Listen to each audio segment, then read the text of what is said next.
government has collected revenue from the Citizenship by Investment Program, that is the CIP. Can the minister provide an account of how the revenue has been expended, stating the recipients or projects and the purposes for such expenditure? So we expect that this will be debated in the House today as well. There will be a motion by the member for Castries South, be it resolved that Parliament by negative resolution approve that Regulations 2 and Regulation 10 provided by Statutory Instruments 2015 number 89 be hereby reinstated. We now see that the Speaker of the House, Andy Daniel, has entered the chamber, and Parliament will soon be underway. Let us pray.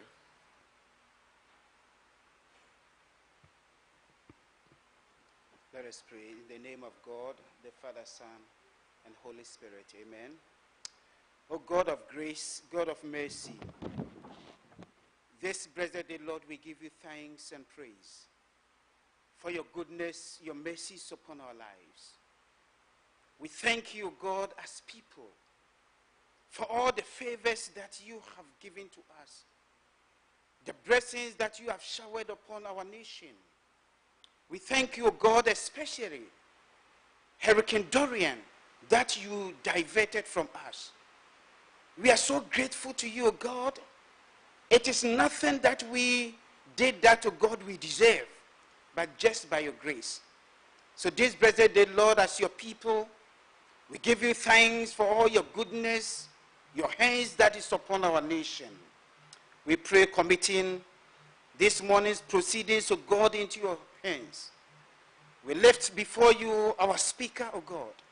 We ask, O God, that you guide him, lead him, even as he is leading us, O God. All our leaders are in your hands. We pray for your wisdom, your knowledge, your understanding, even as, O God, they deliberate issues concerning our nation. Gracious Lord, we pray that help them to put aside all private interests, prejudices, and partial affections. The result of all our counsel may be to the glory and honor of your holy name, the maintenance of true religion and justice, the safety, honor, and happiness of the Queen, the public will, peace, and tranquility of St. Lucia, and the uniting and knitting together of the heart of all persons and estate within the same, in true Christian love and charity one towards one another, through Jesus Christ, who is our Lord and our Savior. Amen. The Lord bless you and keep you. The Lord make his face shine upon you and be gracious unto you. The Lord lift up his light of countenance upon you and give you peace. In the name of God, Father, Son, Holy Spirit. Amen.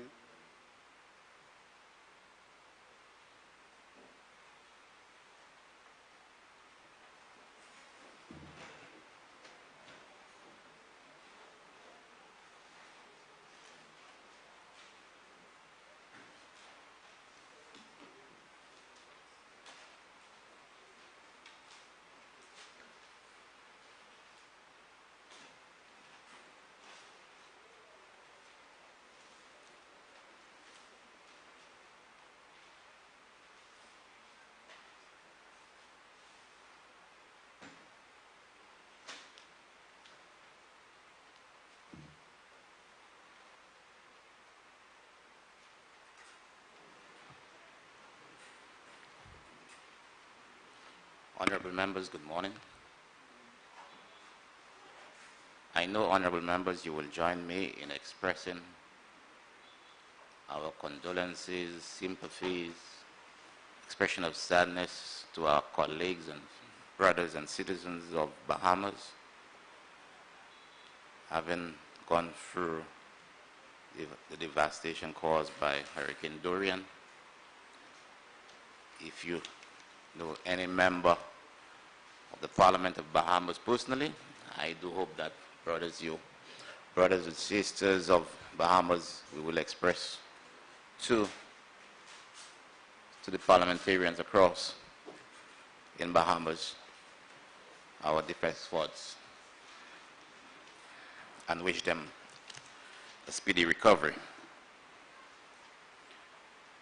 I have received an excuse from the Honorable Member for Castries Central informing that she is out of state, and the Honorable Member for Miko North, who is not well and therefore unable to attend today's sitting. I beg to announce, Honorable Members, that since the last sitting of Parliament, His Excellency has been pleased to assent to the following bills: Gaming, Racing and Betting Amendment, CARICOM Arrest Warrant Treaty, Eastern Caribbean Supreme Court Judicial Officers Pensions, and Customs Control and Management Amendment number 2.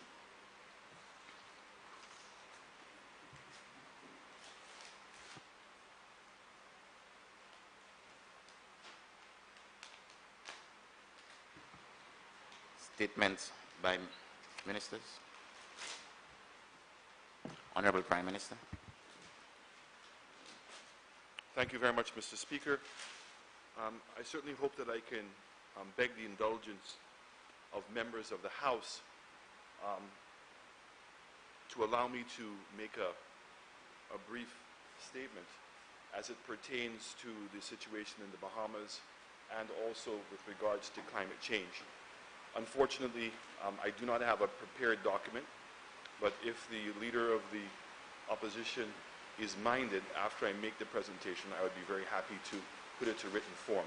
But it's simply an update in order to benefit members from the visit I had in the Bahamas and the recent meetings that we've had with the UN, and also with the upcoming meetings in UNGA that are pertaining specifically to climate change.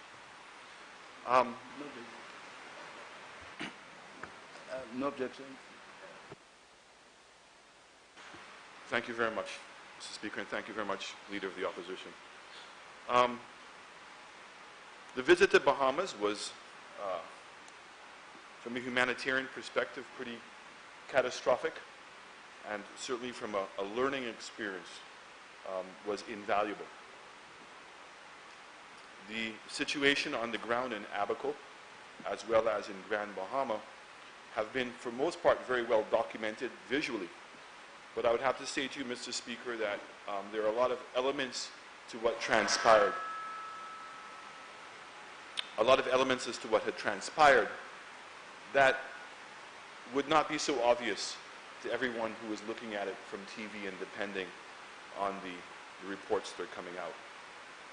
First of all, the magnitude of seeing an island like Abaco, which is physically substantially larger than Barbados, which has a population of 270,000 people. Abaco has a population of just about 20 or 30,000 people. And the entire island, with exceptions of a couple of towns, were completely destroyed. And what I mean by completely destroyed, Mr. Speaker, I mean that none of the houses were left standing, with very few exceptions. The only basic places for people to have sought shelter was the government center and also the polyclinic hospital that they had in that location. And even to say they were functioning, they had really electricity was being done by generator, and that they were trying to house, in some cases, in excess of 2,000 people. The other part of Abaco, which again I think has remained relatively undocumented, Mr. Speaker, was a substantial number of Haitians who were living on the island that were undocumented. And unfortunately, I think that when the final number comes out as to how many people have lost their life, Mr. Speaker, that I think there are many people that we won't even know that they lost their lives.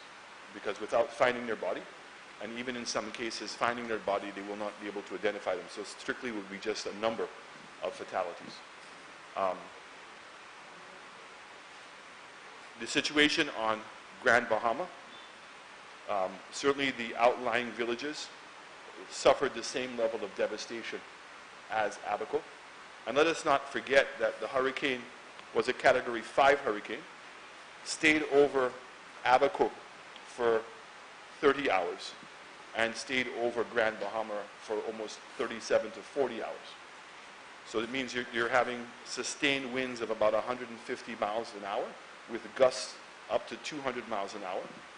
And the element of the storm or the hurricane, which I think that most of us would not be able to appreciate, and certainly when we were hearing the horrific stories, the personal stories of tragedy, I think difficult for people to comprehend what had actually transpired. And the fact that both in the case of Abaco and Grand Bahama, the sea swells were in excess of 12 feet to 20 feet. So in many cases, roofs that were lost because the wind blew them off. They were lost because the water level had risen to the point that it took the roof off. And so we heard stories of people hanging on to the rafters, trying to get air. And you can imagine being in the water for that period of time, literally with just basic clothes. Then the sad reality is after you had suffered that, the winds had remained sufficiently high that it made it impossible for the rescuers to go in, certainly by helicopter or by plane. And so it was at least another 48 hours, Mr. Speaker, before rescuers were able to make it there. So you're talking about that people already had gone through almost 3 to 4 days of a battering, and really with nowhere to go. The logistics of now having to deal with this nightmare became very relevant, in that one, the evacuation of almost 20,000 people from Abaco, and certainly the ones who had survived, became difficult, because you could imagine, and we know this firsthand, and we were able to share our own experiences, Mr. Speaker, with the Prime Minister. When people have lost everything, you know, they don't have a passport, they don't have ID cards, so it means that even the idea of sending them to the Bahamas, to Nassau, or sending them to Fort Lauderdale, they're kind of lost. They can't even get into their access to their own bank accounts. As many of us would have remembered, because we went through it as well, that young children going to school, and in particularly the kids that are in the grade 11, 12, or what we know here as Form 4 and Form 5, critical years, and literally being disrupted. And so the logistics for the government to be able to handle the aftermath of the hurricane, I think that we can all see for ourselves without me making the remark that it's been overwhelming at best.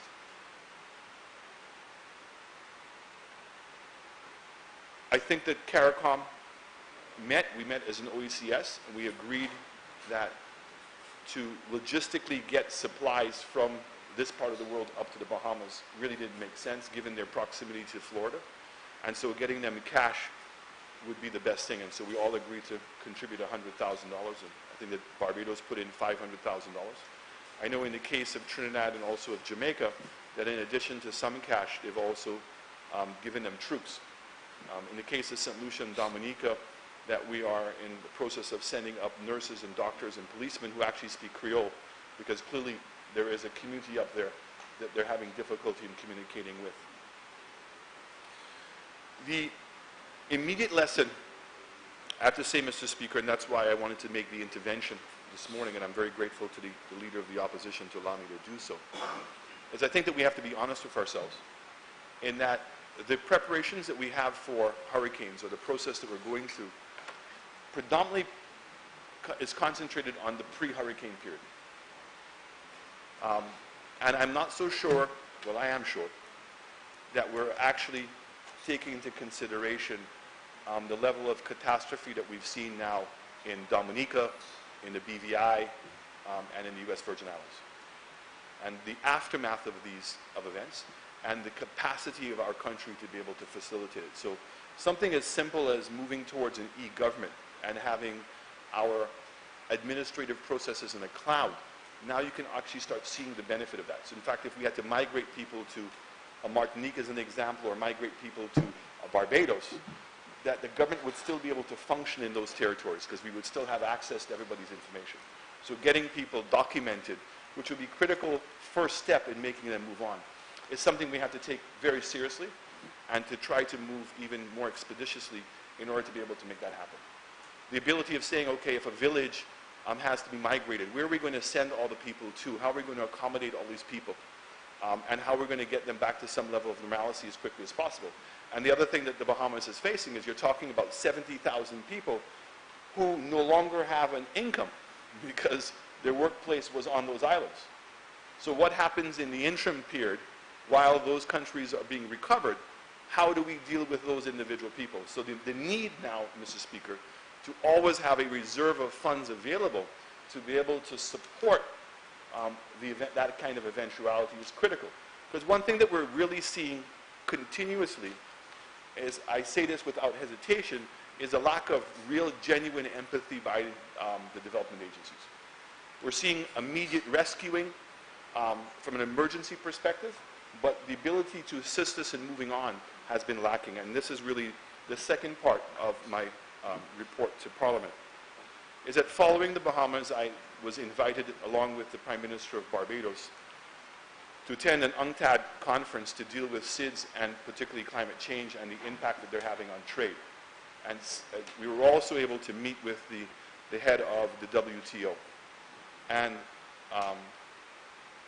I think it was a meaningful meeting, because what we were able to say is that if in fact these storms continue, which we know that they will, if they continue having this level of devastating effect on our infrastructure and our economic capacity, it diminishes our ability to be able to actually actively and competitively participate in trade on a world basis. And the fact is, with trade, it is many of the countries and also companies that they represent that are the major emitters in causing this problem. And that this sense of urgency to make sure we keep climate change or the warming of the climate to less than 1.5% seems to be lost. And we seem to be losing that battle. And I really want to highlight the efforts of the UN General Secretary, who's literally been on a single-man campaign to try to bring this issue to the forefront. Which also means that at the upcoming UNGA meetings, there are several high-level discussions that have been put in place through the assistance of the General Secretary, as well as through the assistance of the UAE, Ireland, and Norway. And I also have to highlight the efforts of Prime Minister Modi to have a discussion on some of the critical issues that we keep bringing up. Is that we as small island developing states are being marginalized because we are not being given the necessary, or given access necessary to the resources to build this resilience that we have to. So, you know, even in the case of a Soufrière or a Canries, those two villages come to mind, the ability to put slope stabilization, and are also low-lying enough that, in fact, this wave action, Denri is another good example from a wave action. What are we going to do? And so, you know, the examples out there are to create what we call fake reefs, the ability of putting barriers underwater, which would help to take away the energy from the waves when they're coming ashore. But all these cost significant amount of money. And if, in fact, we have to borrow them through the normal mechanisms, and they would be added to our national debt, they're going to undermine whatever economic viability that we currently have. And that really is the crux of the matter, Mr. Speaker. I do intend to engage the opposition significantly more. Can I rise on Standing Order 34B? Thank you, gentlemen, Honorable Gentleman, for yielding. I wanted, Honorable Member, as the Minister of Foreign Affairs, Chairman of CARICOM, can you inform us whether there is a number that St. Lucians who have relatives in the Bahamas could call and find out whether or not the relatives are safe, what the situation facing relatives? And constituents have asked me whether there is such a number. I do not know of any such number. And I would listen to you speak about the situation in the Bahamas and your visit.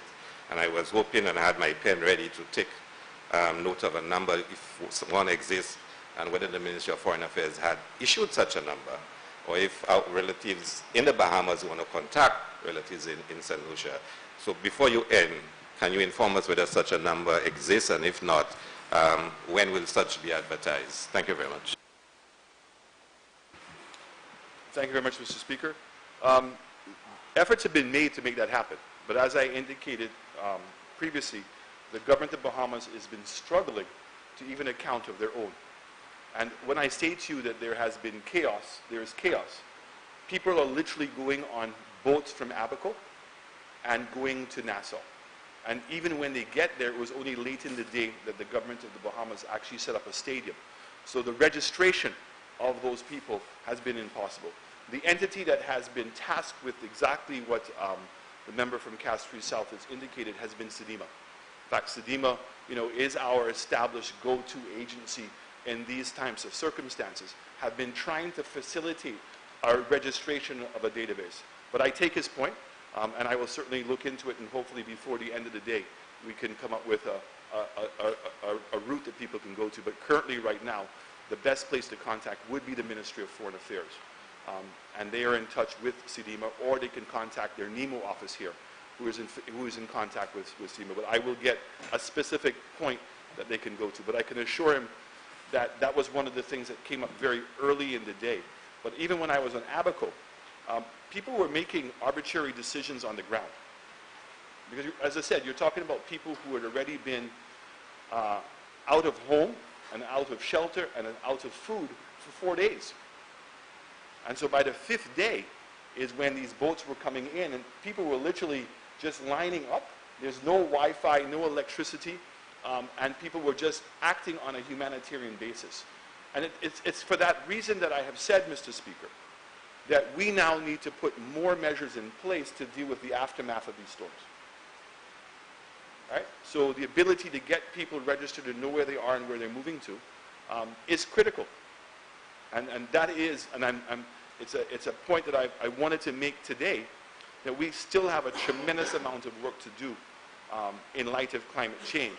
And that while we're desilting and clearing bushes and doing all these things and giving people advanced warnings of the hurricane, I am not so sure the same level of preparedness is being put in place to deal with an aftermath of the size of a Dominica, the size of a BVI, that's currently what we just saw in Abaco. And I think that even though we're further south, we have to put these things into practice. And the point from member of Castries South is extremely well taken. So I just want to say that we are actively working on this in terms of trying to be able to find the resources.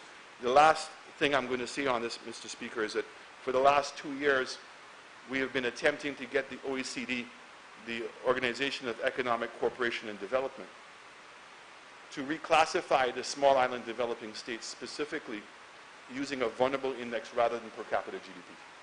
And probably the example of the BVI and Bahamas is classic, where both of them have extremely high per capita GDPs, but equally have been devastated to the point that it has created economic turmoil in its aftermath. It certainly doesn't protect you. As we keep saying, these hurricanes do not discriminate as to whether you're Muslim, Catholic, whether you're black, white, whether you're rich or poor. It makes no difference. So it is a responsibility on our part.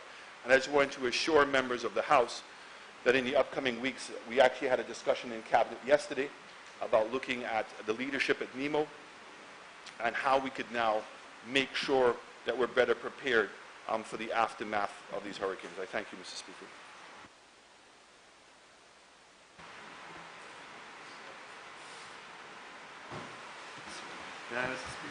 Mr. Foot.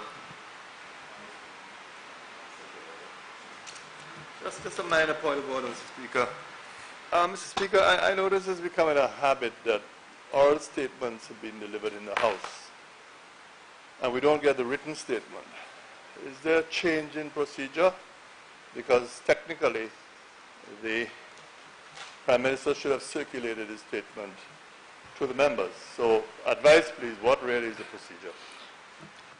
Honourable Member, make Viewford South, with leave of the House, the Prime Minister did ask that for some understanding that he would make the statement without it being written. However, he is prepared to so put it down in writing, and with leave and consent of the Leader of the Opposition, that was permitted. All right. The circumstances, the fact that the exceptional circumstances of Hurricane Dorian, I suspect, or not just suspect, but as cause. Minister of Tourism. Thank you, Mr. Speaker. In my case, I've prepared mine, but I'm going to circulate it shortly after I would have delivered it to the House. Thank you. Mr. Speaker, I rise indeed to update this Honorable House on emerging trends that are taking place within the fast-paced tourism industry. Mr. Speaker, we've just got back from the United Kingdom where we've had a very successful UK showcase, Mr. Speaker, our main marketing week in our second most important tourism market in the world. Mr. Speaker, during the week, we were able to bring together a number of our hoteliers.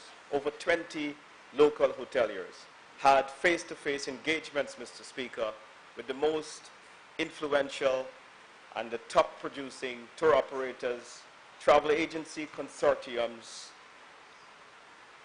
and also, Mr. Speaker, airlines, which are important for bringing passengers to our destination. Mr. Speaker, during that week, we also took the opportunity to strengthen the nexus between community and tourism. And Mr. Speaker, we held 2 fundraising charity initiatives which raised in excess of 100,000 EC dollars for the St. Lucia Diabetes Association and the Boys Training Center facility. Mr. Speaker, this is testament of the fact that a number of our tour operators and stakeholders, more and more, Mr. Speaker, are embracing sustainable tourism and its socio-cultural impact in communities like ours. Mr. Speaker, during the week, Mr. Speaker, we also had very important meetings with the airlift community of the United Kingdom. And I want to inform this Honorable House and leave it with every assurance, Mr. Speaker, that indeed the airlift community or the airlift sector in the UK is indeed, Mr. Speaker, very confident about St. Lucia's place in the demand for Caribbean tourism. Mr. Speaker, I want to be more specific and indicate to this House that meetings were held with Thomas Cook, British Airways, and Thomson, Mr. Speaker, as airlines that have indicated significant interest in advancing capacity. Therefore, Mr. Speaker, in the coming weeks, we will be making very specific announcements as it relates to how the individual carriers will be expanding their capacity into St. Lucia. Mr. Speaker, we estimate that based on the meetings we had, we will see, Mr. Speaker, in the region of 500 to 750 extra seats coming into St. Lucia on a weekly basis from the UK market. Mr. Speaker, suffice it to say that I feel extremely vindicated and justified in the decision we made, Mr. Speaker, as it relates to the subsidies demanded by Virgin Atlantic. Mr. Speaker, while I address this Honourable House on UK Showcase, just coming to hand was the latest tourism arrivals report from the St. Lucia Tourism Authority. Mr. Speaker, that report suggests that St. Lucia continues to be one of the fastest growing tourist destinations in the Eastern Caribbean. Mr. Speaker, the numbers indeed suggest that St. Lucia year to date has grown from January to July by a whopping 7.5%. Mr. Speaker, the month of July 2019, when compared to the same period in 2018, Mr. Speaker, has also shown considerable improvements in tourist arrivals. Mr. Speaker, we see that when compared to 2018, 2019 has recorded a 13% increase in tourist arrivals. Mr. Speaker, what is amazing? 13. Mr. Speaker, we also see from the US market that July has recorded a 23%, Mr. Speaker, thus indicating the strength of our carnival. But what is unprecedented about the trends from our destination performance is that for the first time in the history, we see a summer month in the low season, Mr. Speaker. Mr. Speaker, I'm afraid I'm going to have to ask for your protection. The members of the opposition are getting rather aggressive. But, Mr. Speaker, what we see for the first time, and what's unprecedented, is that while July comes in at an aggregate of 42,773, that is the first time in the history of our country that what is considered the traditional low period, that it has surpassed a winter month, or all winter months, Mr. Speaker, ever in history, and also for the year of 2019. And so, Mr. Speaker, what it does is that it shows that the investment and the policy shift of this government to move away from over-investment in the Jazz Festival and to focus on our carnival, Mr. Speaker, has yielded significant benefits, and it has highlighted and showcased our culture, our indigenous culture, carnival, Mr. Speaker, as the biggest festival in St. Lucia. And so, Mr. Speaker, I want to leave this House with every assurance that our government, Mr. Speaker, is continuing our very best to make sure that tourism, Mr. Speaker, stimulates prosperity and the improvement of life for all of the citizens of St. Lucia. Mr. Speaker, during UK Showcase, we were able to unveil a comprehensive marketing strategy where we were able to communicate to all stakeholders there, Mr. Speaker, that an additional $1 million will be injected into direct advertising into that market. Mr. Speaker, this has become especially important as we grapple with the fallout or potential fallout that may come about because of Brexit and other peculiarities that are happening in the UK market.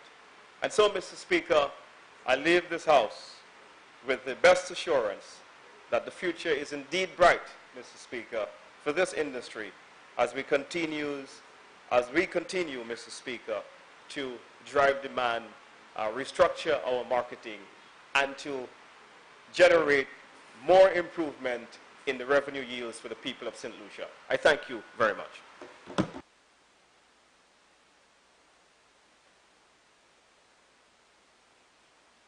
Papers to be laid. Honorable Prime Minister, Minister for Finance, Economic Growth, Job Creation, External Affairs and the Public Service.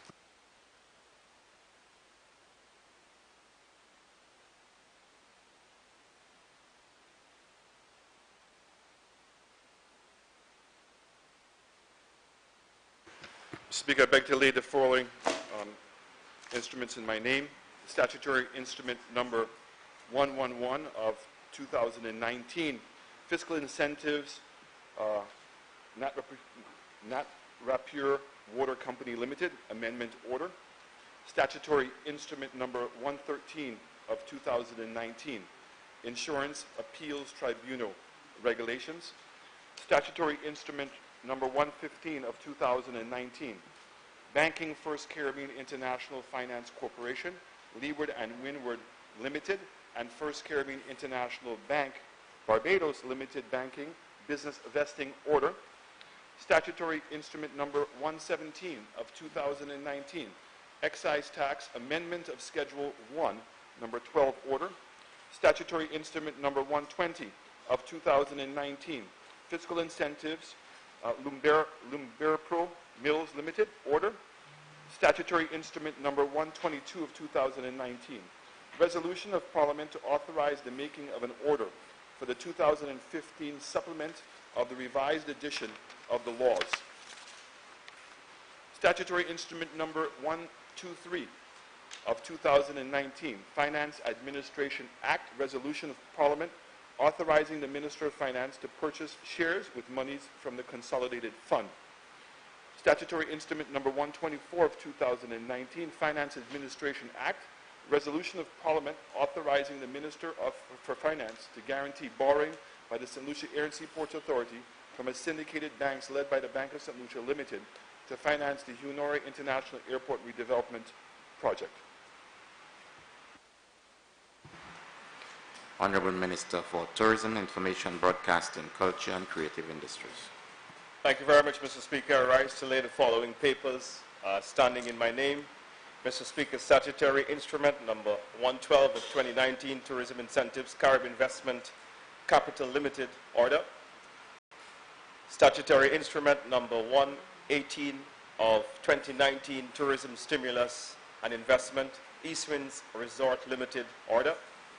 Statutory instrument number 119 of 2019, Tourism Stimulus and Investment, Carib Investment Capital Limited revocation order. Statutory instrument number 121 of 2019, Tourism Incentives, Atlantic Shores Riding Stables Incorporated order. Honorable Minister for Commerce, Industry, Enterprise Development and Consumer Affairs. Mr. Speaker, I beg to lay the following papers standing in my name. Statutory instrument number 114 of 2019, Price Control Amendment number 11 order. Statutory instrument number 116 of 2019, Price Control Amendment number 12 order.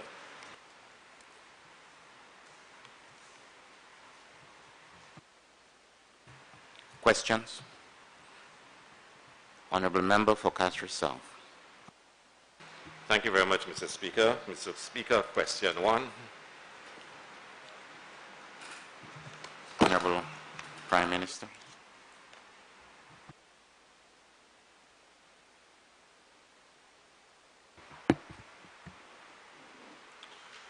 Thank you very much, Mr. Speaker. I feel like we're at deja vu, Mr. Speaker, because it seems no matter how often we provide the member from Castries South with the relevant information, he refuses to accept it.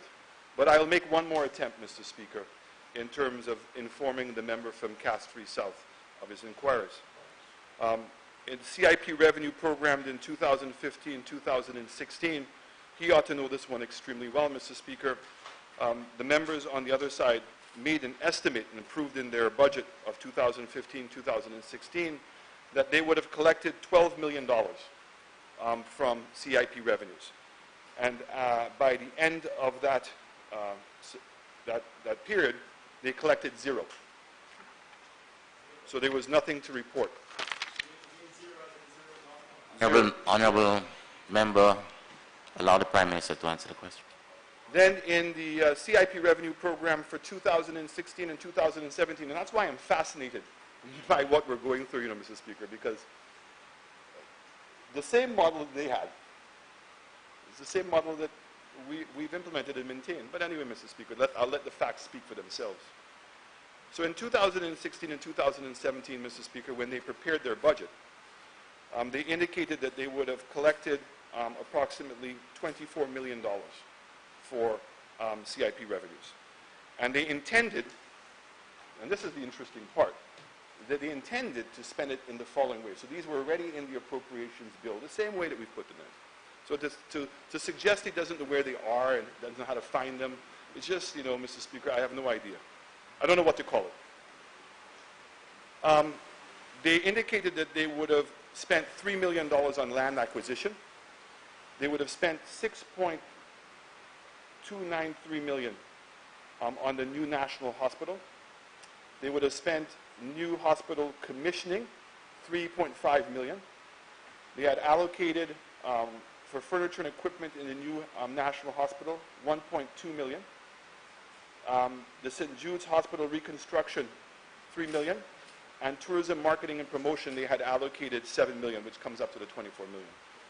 In actual fact, they ended up getting $5.9 million in revenue. And the money was allocated the following way.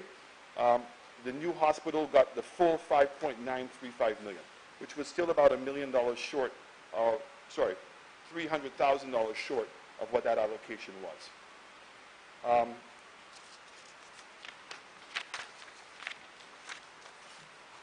In 2017 and 2018, my government had projected $43 million that we would have received in earnings.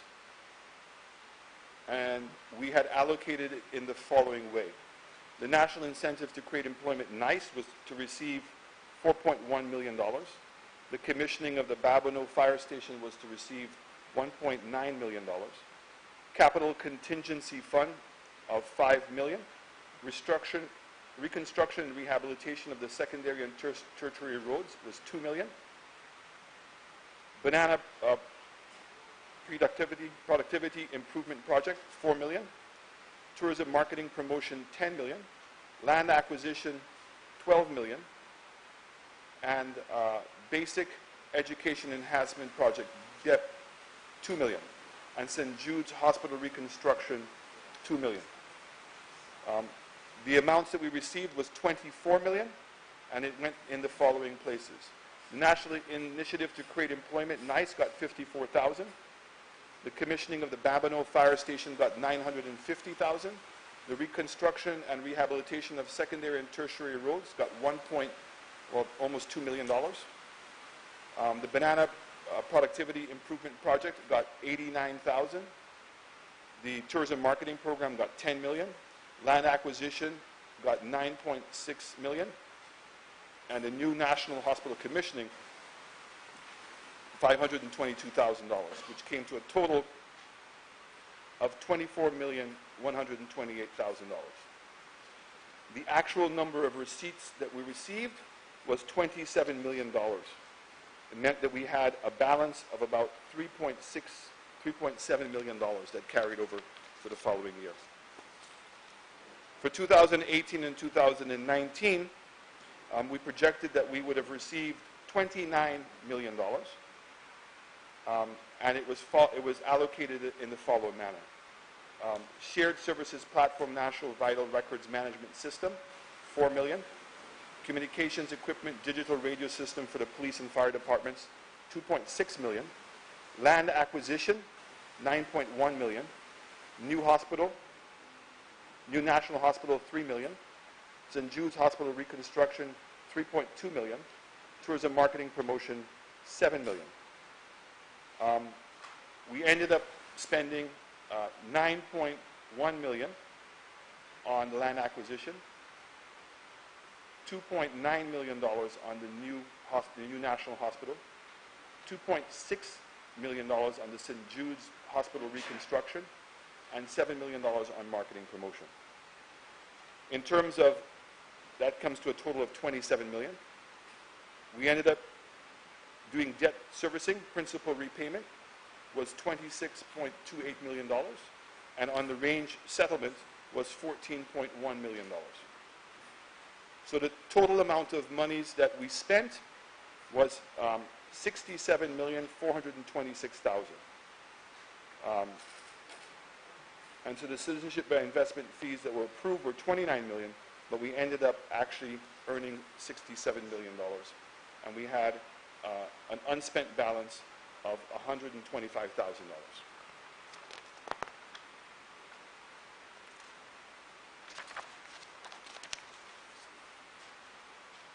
Projects financed by the CIP revenue for 2019-2020 budget. So we have estimated that we were going to get an earnings of $65.5 million, and it would be spent in the following manner. Shared Services Platform for the National Vital Records Management System, $2 million. Dennery Water Supply Redevelopment, $2 million. Viewfort Water Supply Redevelopment, $500,000. Banana Productivity, $1.8 million. Reconstruction of bridges, $4 million. Road Improvement and Maintenance Program, $627,000. Beanfield Comprehensive Secondary School, $2.3 million. The new hospital commissioning, $1.5 million. New National Hospital construction, $922,000. Retrofitting works of OKEU inpatient services, $5.9 million. St. Jude's Hospital reconstruction, $5 million. DVRP, $1.5 million. T. Rocher Miku road rehab, $5.8 million. So the total projects were 3407. Other capital projects was the support of the Sir Arthur Lewis Equipment Capital Grant, $500,000, and support to the new marketing entity equipment, $830,000. So the debt principal repayments, we had allocated $30 million for a total of $65 million, as we know that we are in that current year. And so we'll be able to provide the member from Cass-3 South, after the fiscal year is completed, how much money is received and where they're going to be spent. I'm hoping that this would be his satisfaction. Member for Cass-3 South. Thank you very much, Mr. Speaker. Mr. Speaker, with your leave, can I ask a couple of follow-up questions in accordance with the standing orders? Just to clarify a couple of points. I seek the leave of the Speaker. You can ask. Our standing order. Our standing order does not give numbers, but I will permit you to ask a supplementary question if you so wish, and let's move on. You've already given permission, but I think I'm under the impression the standing orders do allow for that. But can I? Oh yes, I'm saying it allows for, on the 17.2 allows for supplementary question for elucidation. But I'm saying it does not give the number of questions you can allow. I won't. So I'm going to permit you to ask a question. I just need the Prime Minister to be very clear in his statement to the House that only $14.1 million was paid to Ridge from, as he indicated in his statement. And secondly, Mr. Speaker, the Prime Minister makes reference to expenditure on St. Jude's Hospital. As far as I'm aware, there have been no works taking place at St. Jude Hospital. Every year there have been payments to St. Jude Hospital, as well as for roads. These are the same roads that had to be fixed with the gas tax for roads. Can the Prime Minister just explain to me the difference, and how is it possible that there's no work at St. Jude, but monies have been spent from the CIP on St. Jude, and the same roads that the gas tax is supposed to be spending on, we've seen it. And of course, I look forward to a copy of his presentation so we can be subjected to further reflection. It's not in the estimates, but Mr. Speaker, let's proceed. Mr. Speaker, the report is in the estimates. The same way that they had it in their estimates, the same way that I came to the House last time, Mr. Speaker. I not only provided him with the actual hard copies of the budget itself, I actually took the time to show exactly which page. So if he can refer back to his document, all the information is there, Mr. Speaker. As it pertains, Mr. Speaker, to the questions he has, all of the budgets all the estimates and the amounts that were approved in the appropriations bill. And if he so wishes, I'm happy to be able to provide him details with those expenditures and what they actually went to.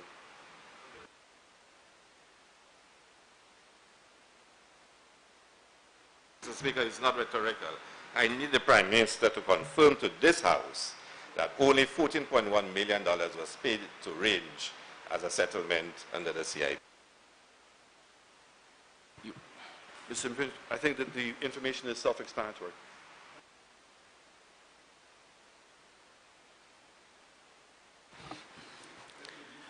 Motions. Member for Cass-3 South. Mr. Speaker, I beg that the following motion in my name. I beg to move the following motion in my name. Whereas it is provided by Section 40, subsection 1 of the Citizenship by Investment Act number 14 of 2015, for the Minister's responsibility for the Citizenship by Investment Program, following approval by the Cabinet of Ministers, to effect certain changes to the Act, Section 40, subsection 3 requires that such changes be subject to a negative resolution. And whereas the changes to the regulations became effective on 20th April 2019, and whereas Statutory Instrument 2019 number 48 was tabled in the House of Assembly on 11th June 2019, and whereas in my view the changes made by the Minister serve to undermine the integrity and reputation of the Citizenship by Investment Program, be it resolved that Parliament, by negative resolution, approve that Regulation 2 and Regulation 10, provided by Statutory Instrument 2015 number 89, be hereby reinstated. Mr. Speaker, just over 2 years ago, we debated a similar motion to negate the changes which this government had made to the CIP regulations. Mr. Speaker, the negative resolution offers us an opportunity for us to come to this House and force a debate on the CIP. And you notice, that it is unique. It is not an affirmative resolution.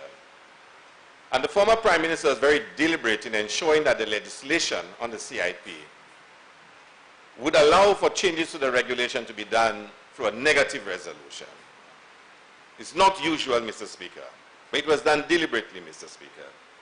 It was done deliberately because, Mr. Speaker, the Citizenship by Investment program is a very sensitive program. The CIP is a sensitive matter, Mr. Speaker.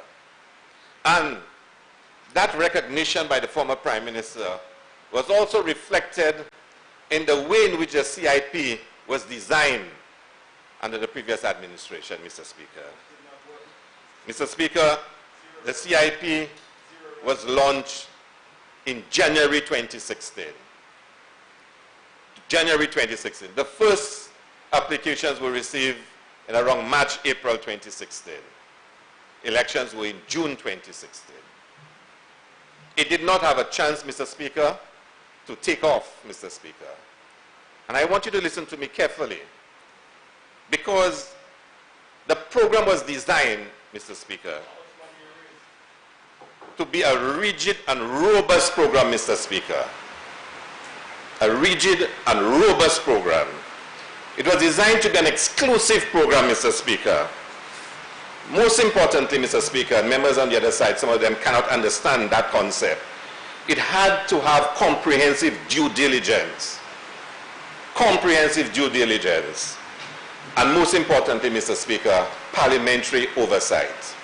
So the program was designed, Mr. Speaker, and sold to the world, not as the cheapest program, not as the program where you can get citizenship at the easiest manner, but a program that was exclusive, that had integrity, that had, Mr. Speaker, a reputation of a program that one would want to be part of.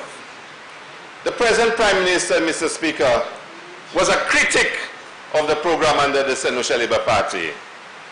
Of course, you recall the personal attacks on me as chairman.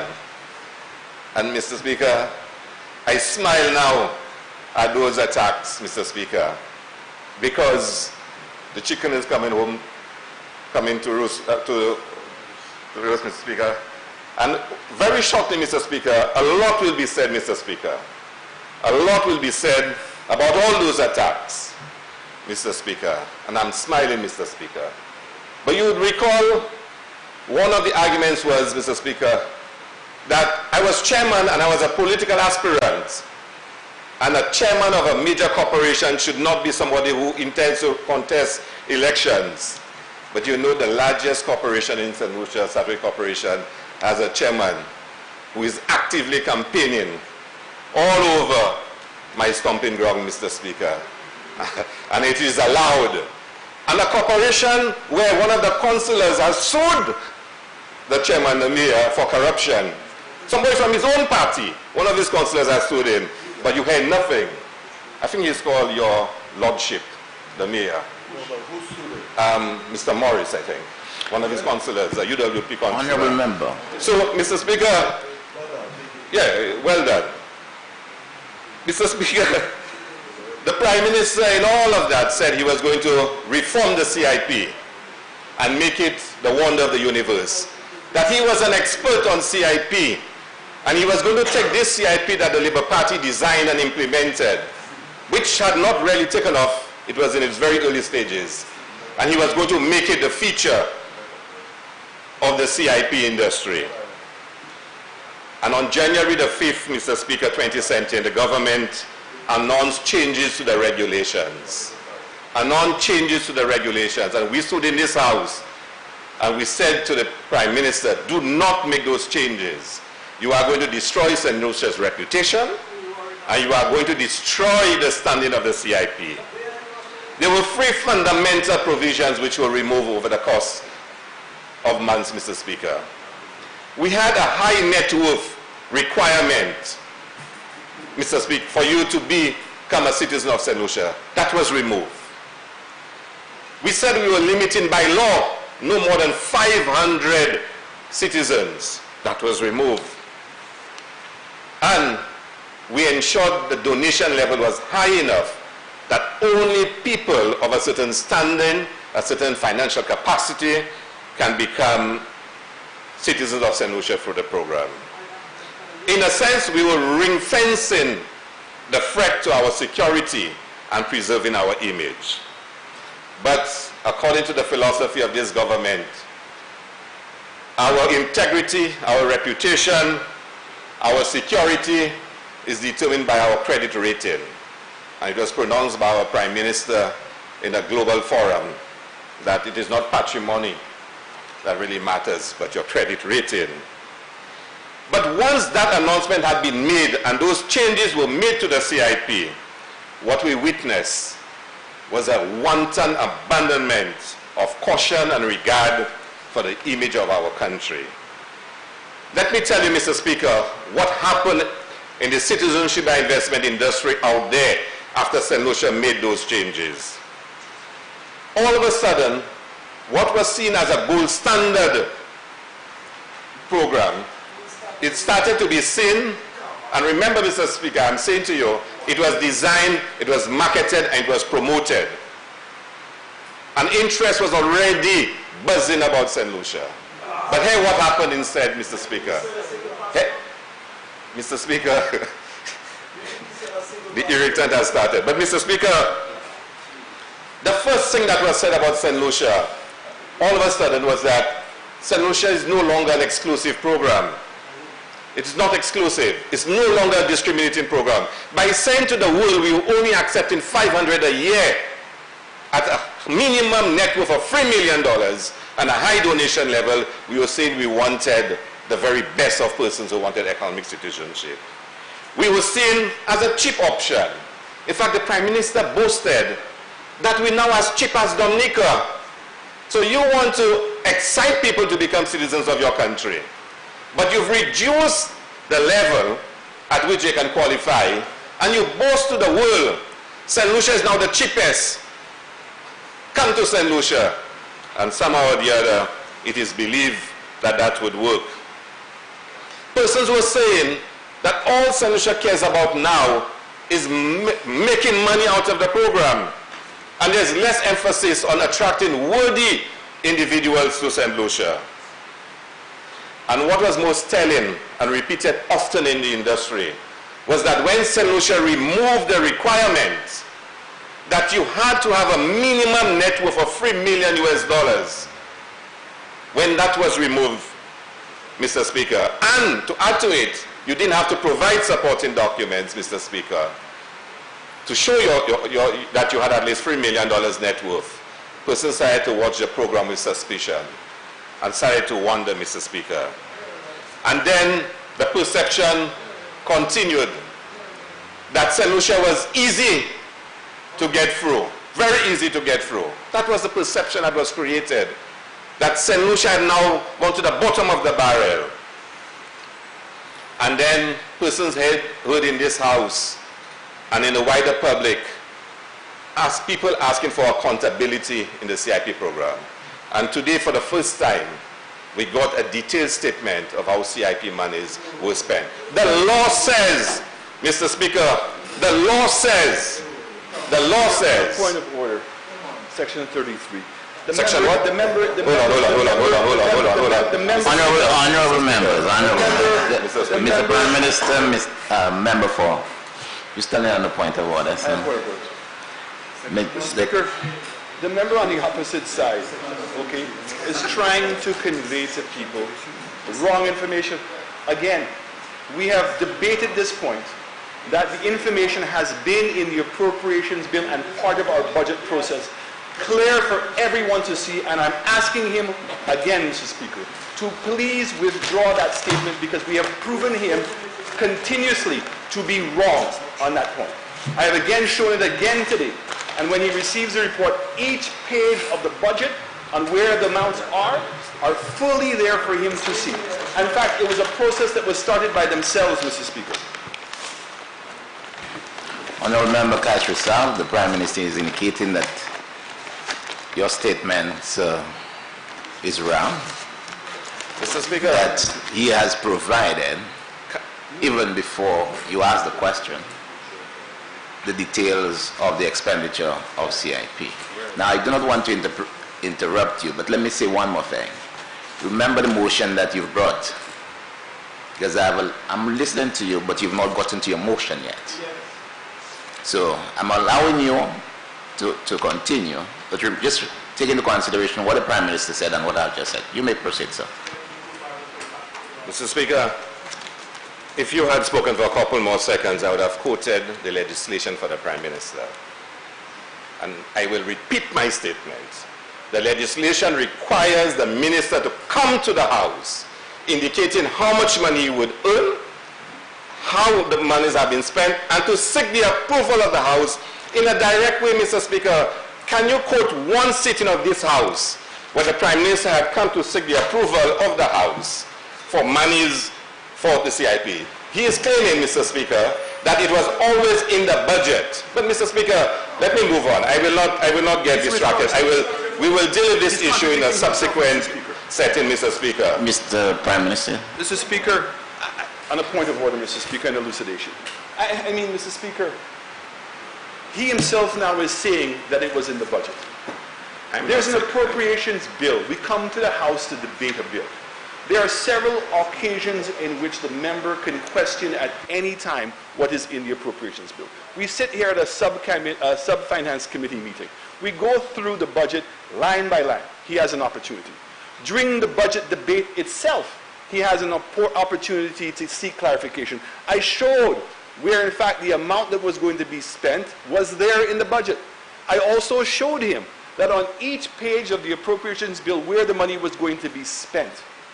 So to come at this point and continue to belabor a point that is wrong. In fact, for the last 3 years, they've been making false allegations against my government, Mr. Speaker.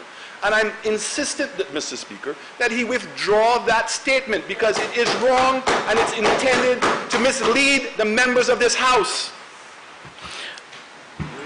Honourable Member, what the Prime Minister is indicating that through the budget process, where he came to this House to seek approval for the expenditure of CIP, detailed information has been given to you or given to the House, and therefore, until you could show otherwise, sir, you would have to discontinue. Mr. Speaker, from that. Mr. Speaker, Mr. Speaker, just hold on. Can I refer to the legislation, Mr. Speaker? Can I refer to the legislation? The Prime Minister will not get me to withdraw a statement of fact. Mr. Speaker, if you ask me to move on, Mr. Speaker, out of respect to the Speaker, I will do so. The legislation is very clear. The Prime Minister cannot stand here and mislead the House. Honourable Member, the statement that the Prime Minister has not come to this House to seek approval for CIP expenditure. Now, the Prime Minister is indicating that he has done that on many occasions, coming to this House, seeking CIP approval, the expenditure for CIP, approval for CIP expenditure approval.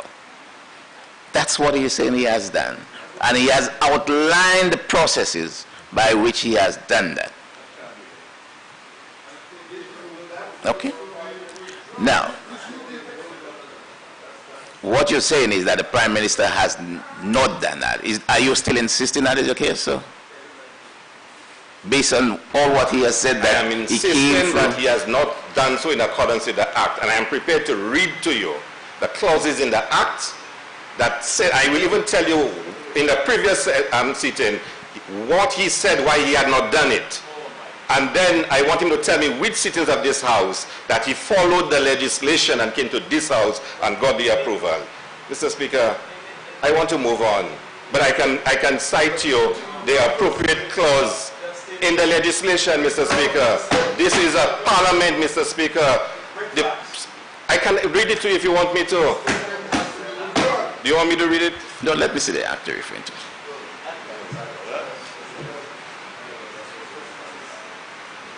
And the National Economic Fund. The Prime Minister said there were no regulations, that's why he did not come for approval. Today he had already done it.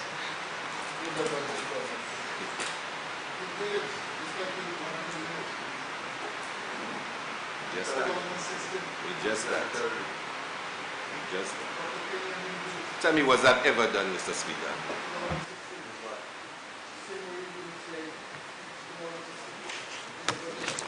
You want us to sit before I make a, yeah? Let Prime Minister just have a quick glance of what.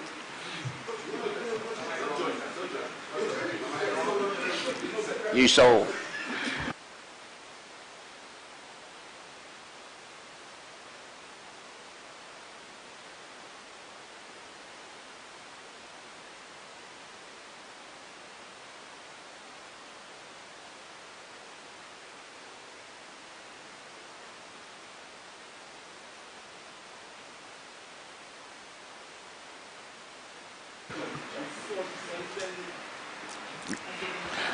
Mr. Speaker, you know, when we're going to attempt to continue to try to confuse members of the House and by virtue extension the general public, I came to the House to indicate that the Economic Fund, in fact, I'm glad the member showed it to you, Mr. Speaker, has 3 lines.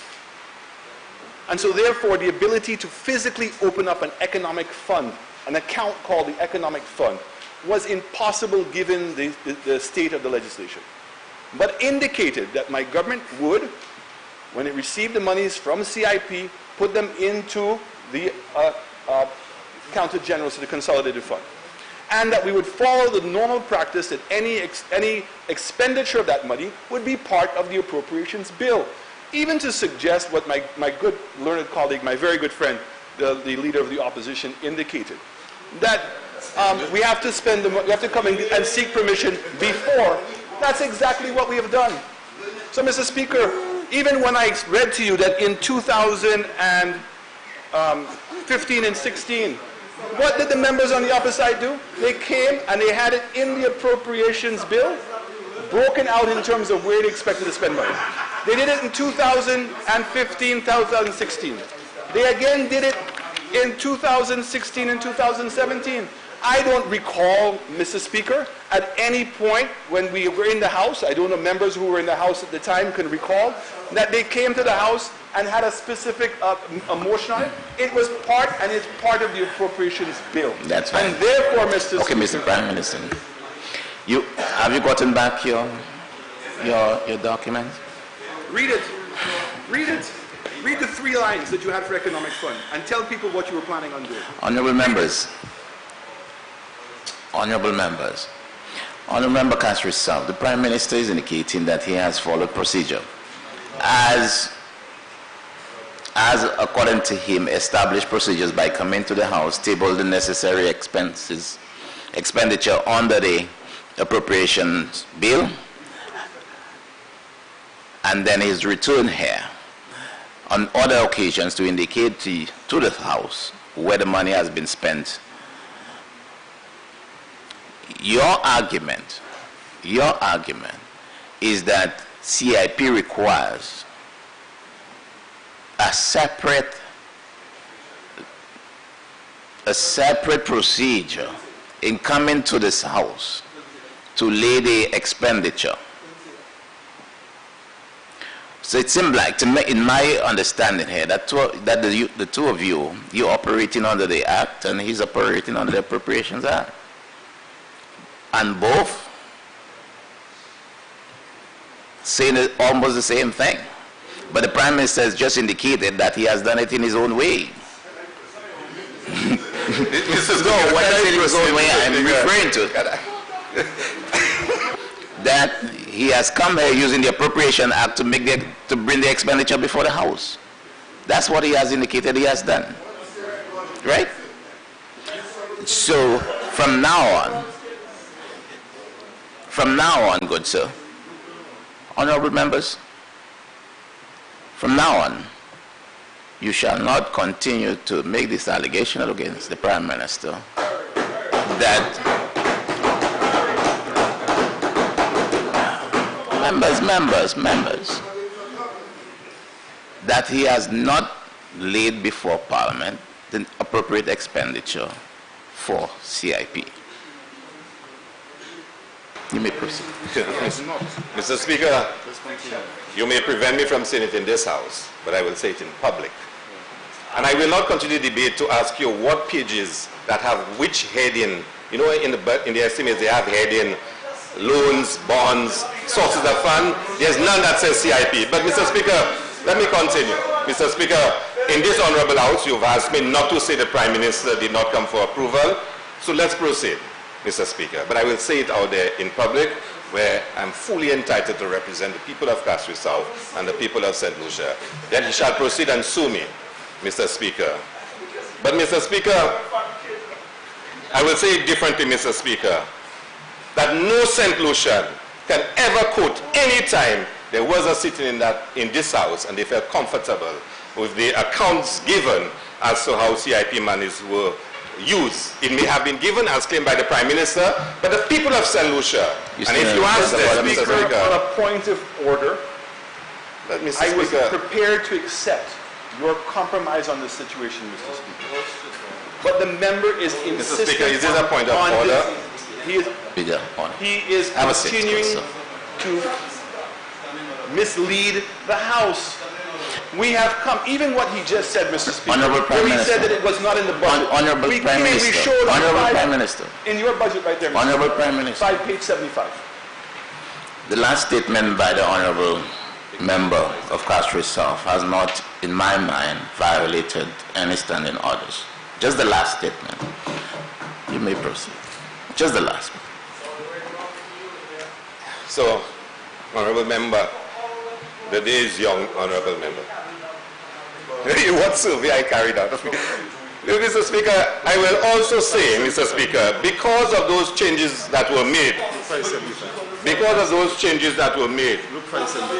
I have nothing to do with that. Mr. Speaker, because of those changes, there were serious questions being raised globally, regionally, nationally, in communities throughout St. Lucia, that there was a compromising of the due diligence processes within the CIP. And later on, Mr. Speaker, I will give examples of it, Mr. Speaker. Examples of it. Mr. Speaker, there have been people who have been approved despite regional intelligence services advising to the contrary, Mr. Speaker. Mr. Speaker, there is no doubt that the integrity and the reputation of the CIP was severely undermined by changes made by this government. So here we are again, here today, Mr. Speaker, to make more changes. Changes that will probably sound the death knell, Mr. Speaker, of the CIP in St. Lucia. I am proposing and saying clearly, Mr. Speaker, that those changes that we are debating today will fundamentally affect the future of the CIP. So, Mr. Speaker, allow me to look at the specifics of the changes, Mr. Speaker, that are proposed today, Mr. Speaker. Mr. Speaker, Regulation 2. Take a look at Regulation 2. In the existing regulations, Mr. Speaker, an escrow account can only be established in St. Lucia. Only be established in St. Lucia. But, Mr. Speaker, this change now allows for an escrow account to be located outside St. Lucia. Outside St. Lucia. And when the honorable member responds, Mr. Speaker, I want him to explain to me under what conditions that would allow for an escrow account to be established outside St. Lucia. Under what conditions, Mr. Speaker? We have people, professionals, lawyers, accountants, Mr. Speaker, that operate escrow accounts in St. Lucia. By taking those monies out of St. Lucia, Mr. Speaker, it's affecting, Mr. Speaker, the benefits that professionals in St. Lucia can get. It's affecting, Mr. Speaker, the capitalization of our banks, Mr. Speaker.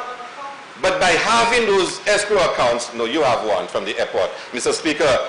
But, Mr. Speaker, Mr. Speaker, again, I have to really stand up, Mr. Speaker, when a member is going to make an aspersions against another member of the House, and I'm asking him to withdraw that statement, Mr. Speaker. Mr. Speaker, the honourable member asked me if I have an escrow account. I didn't know he has one from the airport. So what am I withdrawing? What am I withdrawing, Mr. Prime Minister? That's the only one you heard.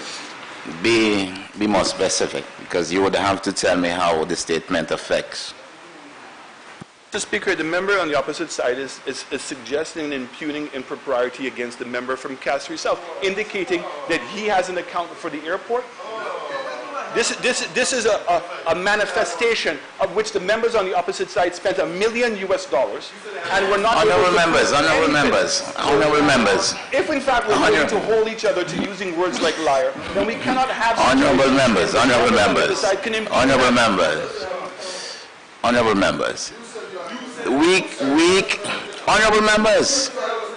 Then enough, then resolve.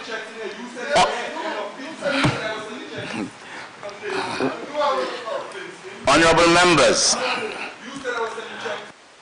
Honourable member for then enough, then resolve.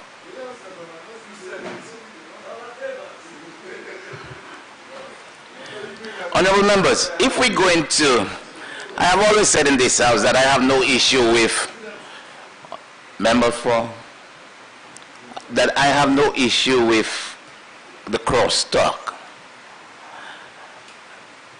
But if it is good for one side, it's also good for the other side. If we're going to make a statement on one side, we must expect the other side will drop a little pecan. So members, if we do not want crosstalk, then let's not say it and allow members to be heard in silence. Period. Okay. You know, Mr. Speaker, to be honest, when I said about the... Honourable member from Castries South, East. Mr. Speaker, I stand on a point of order that the member is imputing improper motive. The last time I was seated there and I made a comment and you, Mr. Speaker, asked me to withdraw, which I refused, and you asked me to leave the Honourable House, which I obliged. The member cannot stand here and say that I have an account from the airport. Where is the evidence to prove that? And if you cannot prove that I have an account from the airport, you withdraw the statement. Honourable members, if we're going to take issue with every word that is expressed, then I suggest, honourable members, that we all remain quiet during presentations. Now, it was said to the honourable member, where is his account? He said, you have an account from the airport. On the face of it, I see nothing with the reply. Just on the face of it, he did not go far enough in my mind to indicate any improperness from the member. Let's not speculate the intent of the member. I am not going to impute. That is not my function. All he said that he has a question. Now if we start questioning every word, then it creates the wrong impression out there.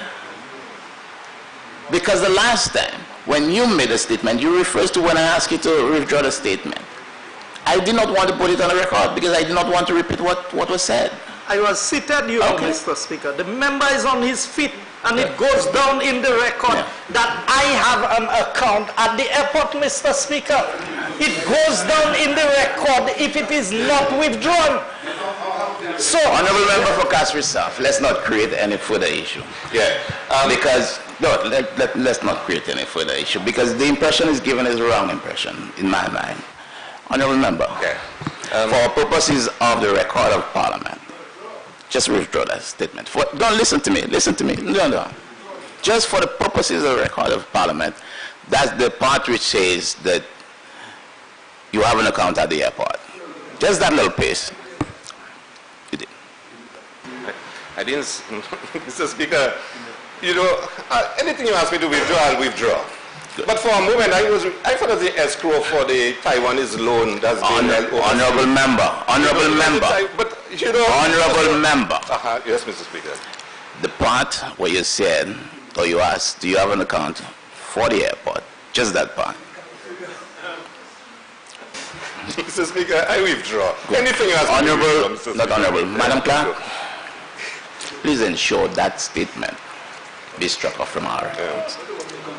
Continue, good But Mr. sir. Speaker, there is an escrow account for the airport, for the Exim Bank of Taiwan, for the service charge. There is an escrow account.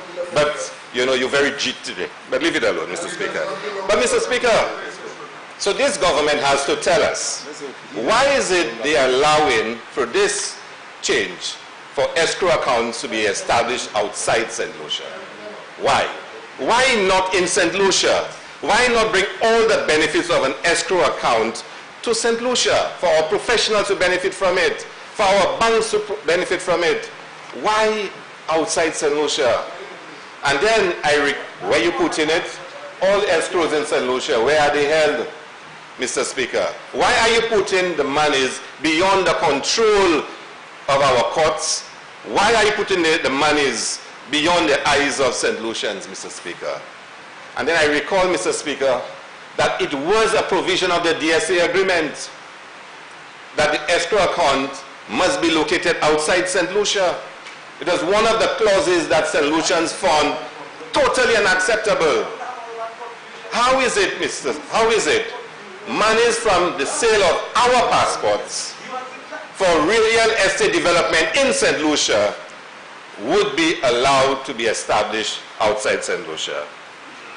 You know, so many of the arrangements in the CIP have been changed, including guidelines, to act against St. Lucians. For example, we had a provision where you had to be a resident for at least 5 years for you to be registered as an agent. That was changed. And we now have foreigners registering as agents. We now have developers also registering as agents. And you can go on the CIP website and see it for a fact, Mr. Speaker. We are changing the rules of the CIP to benefit a few people, Mr. Speaker, and a lot of them are foreigners, Mr. Speaker. Mr. Speaker, I want you to look at regulation number 10. It gets more outrageous with this government, Mr. Speaker. Number 10. Under the previous regulation, Mr. Speaker, real estate projects could have only been high-end branded hotels and high-end boutique hotels. This has been removed or amended. And read what's there. And Mr. Speaker, I don't like to, to highlight some of the errors in the drafting, because I don't want any professional to believe I am attacking them or anything like that. But sometimes you wonder, who really proofreads some of those documents that come to the House? So you really wonder. Read what's there, Mr. Speaker. It has to be an error. A developer making an application to the unit for the approval of the following real estate project as a qualifying investment. A high-end branded hotel and resort. B, a high-end boutique. And what's a high-end boutique? No, well, I'm coming to C separate.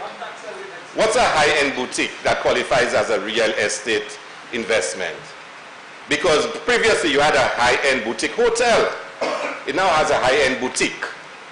Now surely this must be an error, because a high-end boutique, I wouldn't exactly call Hobby a high-end boutique, but you know, there are high-end boutiques. You know what a high-end boutique is. You go to Stella McCartney and those high-end boutiques in London and New York. How does a high-end boutique become a real estate qualifying investment? So surely B has to be an error. And somebody did not proofread this properly. But more disturbing, Mr. Speaker, is C. And listen to C. Any other project that the minister, on the recommendation of the unit and after consultation with cabinet, considers necessary, any other project. It means now somebody can build a house somewhere in St. Lucia and can apply for it to be CIP qualifying investment. Any other project.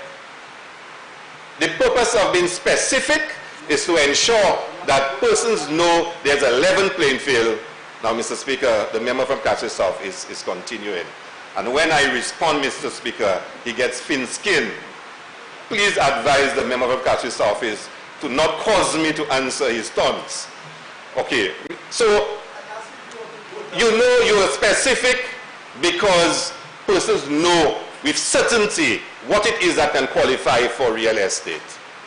When you put in a blanket provision, any other project that the minister, on the recommendation of the unit, and I'm very suspicious of the unit, deems necessary, it means anybody can submit any project and it becomes CIP. Why is that necessary? Well, you say that's not what it is, but if that's not what it is, that's why you have specificity. You have it specific, so you know exactly what it seeks to address. But if you leave it open-ended, saying any other project, if you do not want it to be any other project, don't say any other project. Say complexes, say horse riding stables. Say, specify it. But if you leave it open-ended, it means any other thing can qualify. But then the Prime Minister had announced that DSH is a CIP project. And he had said that he would be upfronting monies and then he would get it back at the back end from CIP. We were also told, and every time we have a debate in this house on CIP. Standing on the point of order again, the member is again trying to mislead the House.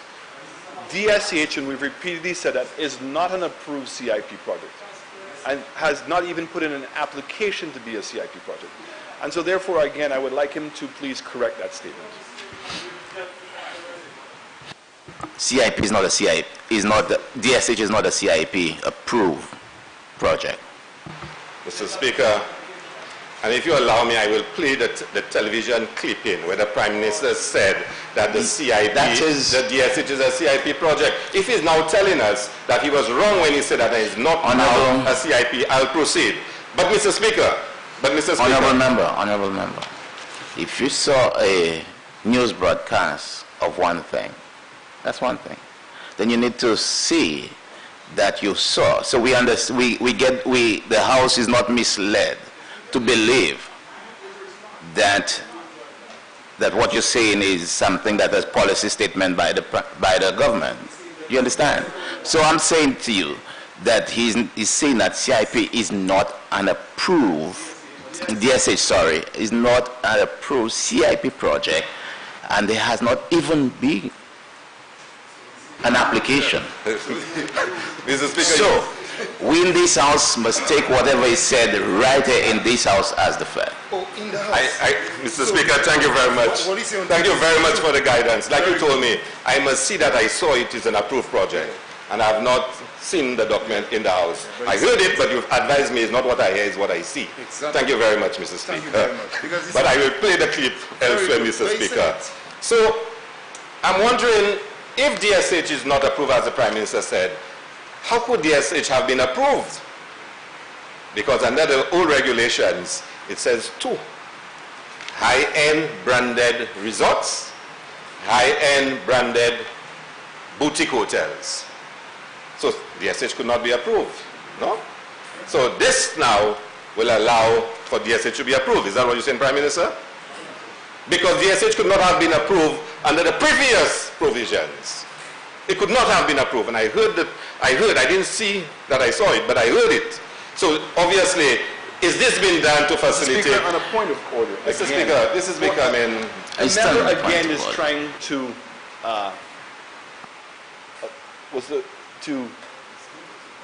mislead the House again, Mr. Speaker. In fact, if he wants to know, DSH project does have 3 high-end boutique properties and could qualify. But all we have to do is to stick to what the facts are. Currently, DSH has not applied and is not a registered CIP project. So he can make his points as to what he thinks the errors are in broadening the bandwidth. That's his prerogative, and we will debate that point. But to bring other members in here and to to try to suggest untruths, okay, is misleading the House and misleading the general public, Mr. Speaker. Member South. This has become a bit comical. Honorable Member, refrain from saying that DSH is a approved CIP project. As far as it has been made clear to this House, DSH is not. Okay. Okay, Mr. Speaker. Can I say the horse racing track is CIP approved? No? I can't say that either? Okay. Will this allow the horse racing track to become CIP approved? Yes, will this allow, and you'll respond, I'm asking Mr. Speaker, the Prime Minister, will this change allow the horse racing track to now become CIP approved? And since DSH has free high-end branded resorts as part of it, I look forward to its approval and for it to become the Pearl of the Caribbean and transform Beaufort from being a ghetto to delivering solvent hope, Mr. Speaker. So, Mr. Speaker, Regulation 10 is highly dangerous. By having such a broad, all-embracing provision, it means just about any project can now qualify as a real estate project. If the government did not intend for that to happen, they would provide specific economic activity that can qualify. Under the regulations, you will see under enterprise a list of about 9 areas that can qualify. And you will be told, Mr. Speaker, that if you leave it broad-ended like this, it can be subject to serious abuse. Mr. Speaker, let's look at Schedule 1, Mr. Speaker. Let's move on to page 128, Schedule 1, Mr. Speaker. The government is making the CIP cheaper and cheaper and cheaper. Already we had major problems with reducing the donation level to 100,000. But hear what this government is doing, Mr. Speaker. Hear what they're doing. Before, Mr. Speaker, every applicant had to pay a processing fee. Every applicant had to pay a processing fee. Now, Mr. Speaker, real estate applicants do not have to pay a processing fee. Do not have to pay. Prime Minister is looking at me surprised. When you read it, Mr. Speaker, 5A says, by deleting the words for non-refundable processing fees and replacing the words for non-refundable processing fees, open bracket, not applicable for an applicant who intends to make an investment in an approved real estate project. So we are now exempting all Galaxy applicants from paying a processing fee. We're now exempting all future DSH applicants from paying a processing fee. So I'm asking, why are we doing this?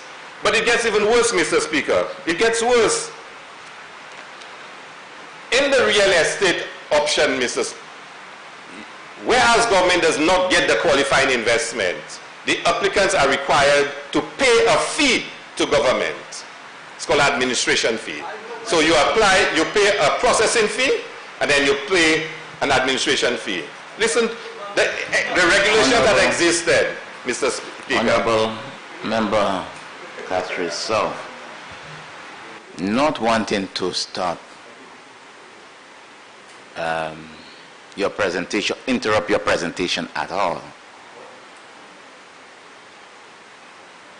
But you realize in your motion, you only made reference to Regulation 2 and 10. Just the two.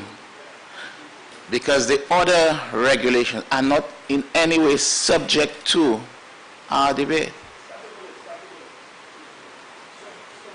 Okay? So I'm just take it, put in your on notice. So, Mr. Speaker, Speaker, we again on a point of order.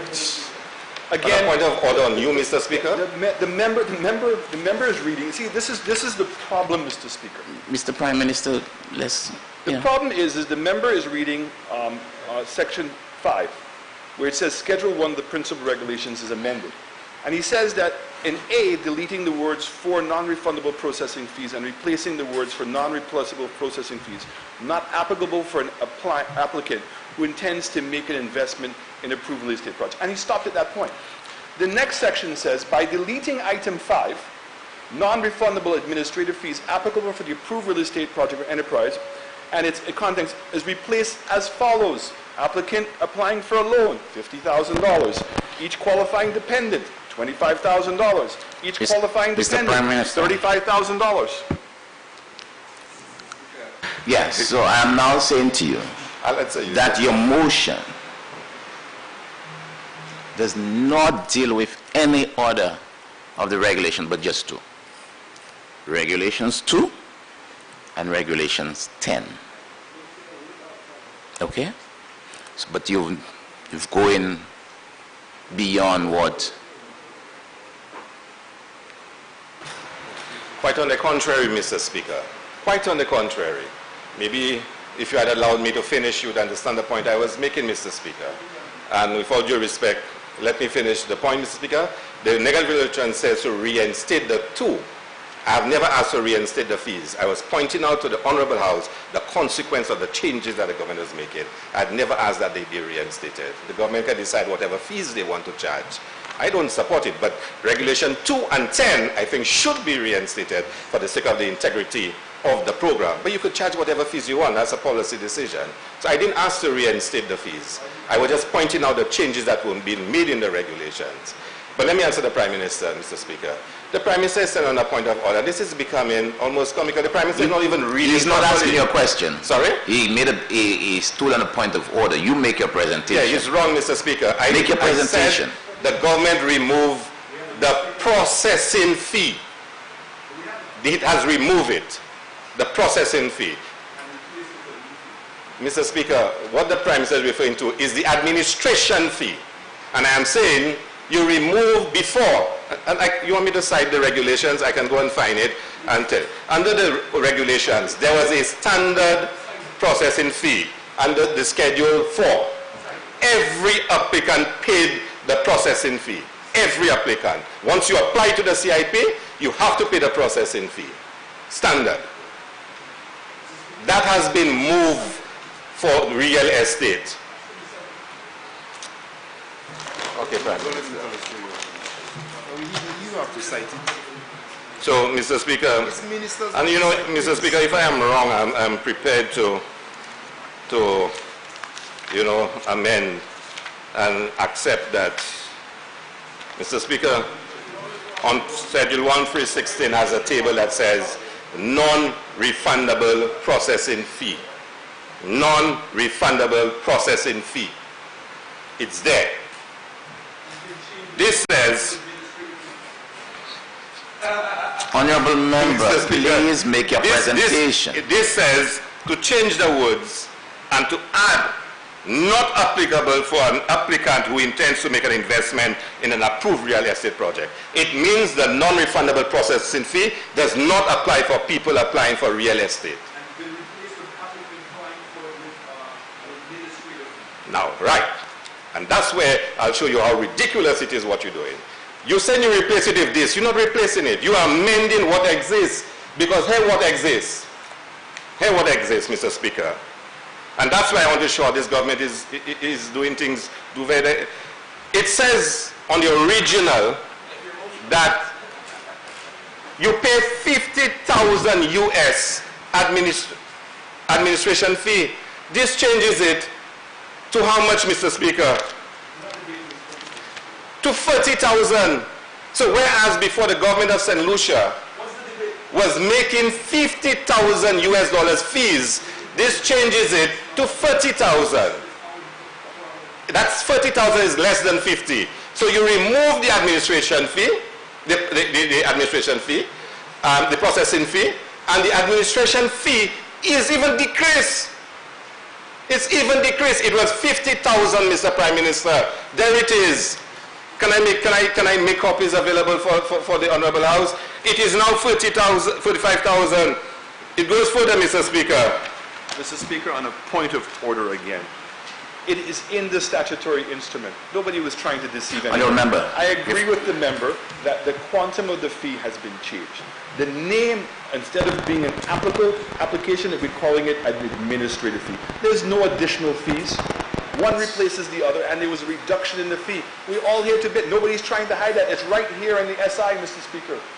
We've showed what the old price was and what the new price was, and has retermed it to be administrative to combine the two, because I had one administrative fee and one processing fee on two different programs, and we just merged them and harmonized them, Mr. Speaker. But there's been no attempt at any point to reduce it substantially more than what we have indicated here, and we have admitted, we've come to the House and asked for those fees to be reduced, and when it's our time to debate, we will provide the evidence as why we have done that. But furthermore, Mr. Speaker, your first ruling was correct. This is not included in his motion. Mr. Speaker, maybe there's something wrong in the way I'm saying it, so maybe I'll try and say it differently. Maybe. The regulations provide, Mr. Speaker, Mr. Speaker, under Schedule 2, I think, Mr. Speaker, a non-refundable processing fee. Let's go over it again. Every single person who applies pays the non-refundable processing fee. Whether you qualify or you don't qualify, you pay the processing fee. Everyone. This changes it to say it is not applicable to people applying for real estate options. What that means, Mr. Speaker, is the non-refundable processing fee applies to everybody else but the real estate applicants. Does that make sense, Mr. Speaker? It applies to everyone else. This goes further, Mr. Speaker, it goes further, and it changes the administration fee. The administration fee for real estate, Mr. Speaker, is that when you apply for citizenship, you are supposed to provide a qualified investment. You buy shares or whatever you do. That money does not go to the government of St. Lucia. What the government of St. Lucia gets is the administration fee. With the donation, it comes straight to the government. But under real estate, we make the money from the administration fee. What this does, Mr. Speaker, is to reduce the administration fee. So already you've taken out the processing fee for real estate applicants, and now you are reducing the administration fee for real estate. So real estate applicants like Galaxy and the future project, Mr. Speaker, will pay considerably less to the government of St. Lucia. So we're not paying administrative fee when it's real estate, and you're paying reduced administration fee, and you're not paying the processing fee, Mr. Speaker. That is the point that is being made. That is the point. The Prime Minister doesn't even understand the changes that have been made, Mr. Speaker. Mr. Speaker, I am not asking the government to reinstate the fees. I am not. That's their policy decision. I think it's a bad policy decision, but it's the Prime Minister's policy decision. Let's look at Mr. Speaker's schedule. Mr. Speaker, on a point of order again. Honestly, I really genuinely believe that the member from Castries South believes that all of us, right, are incomprehensible, are incapable of understanding what he is saying.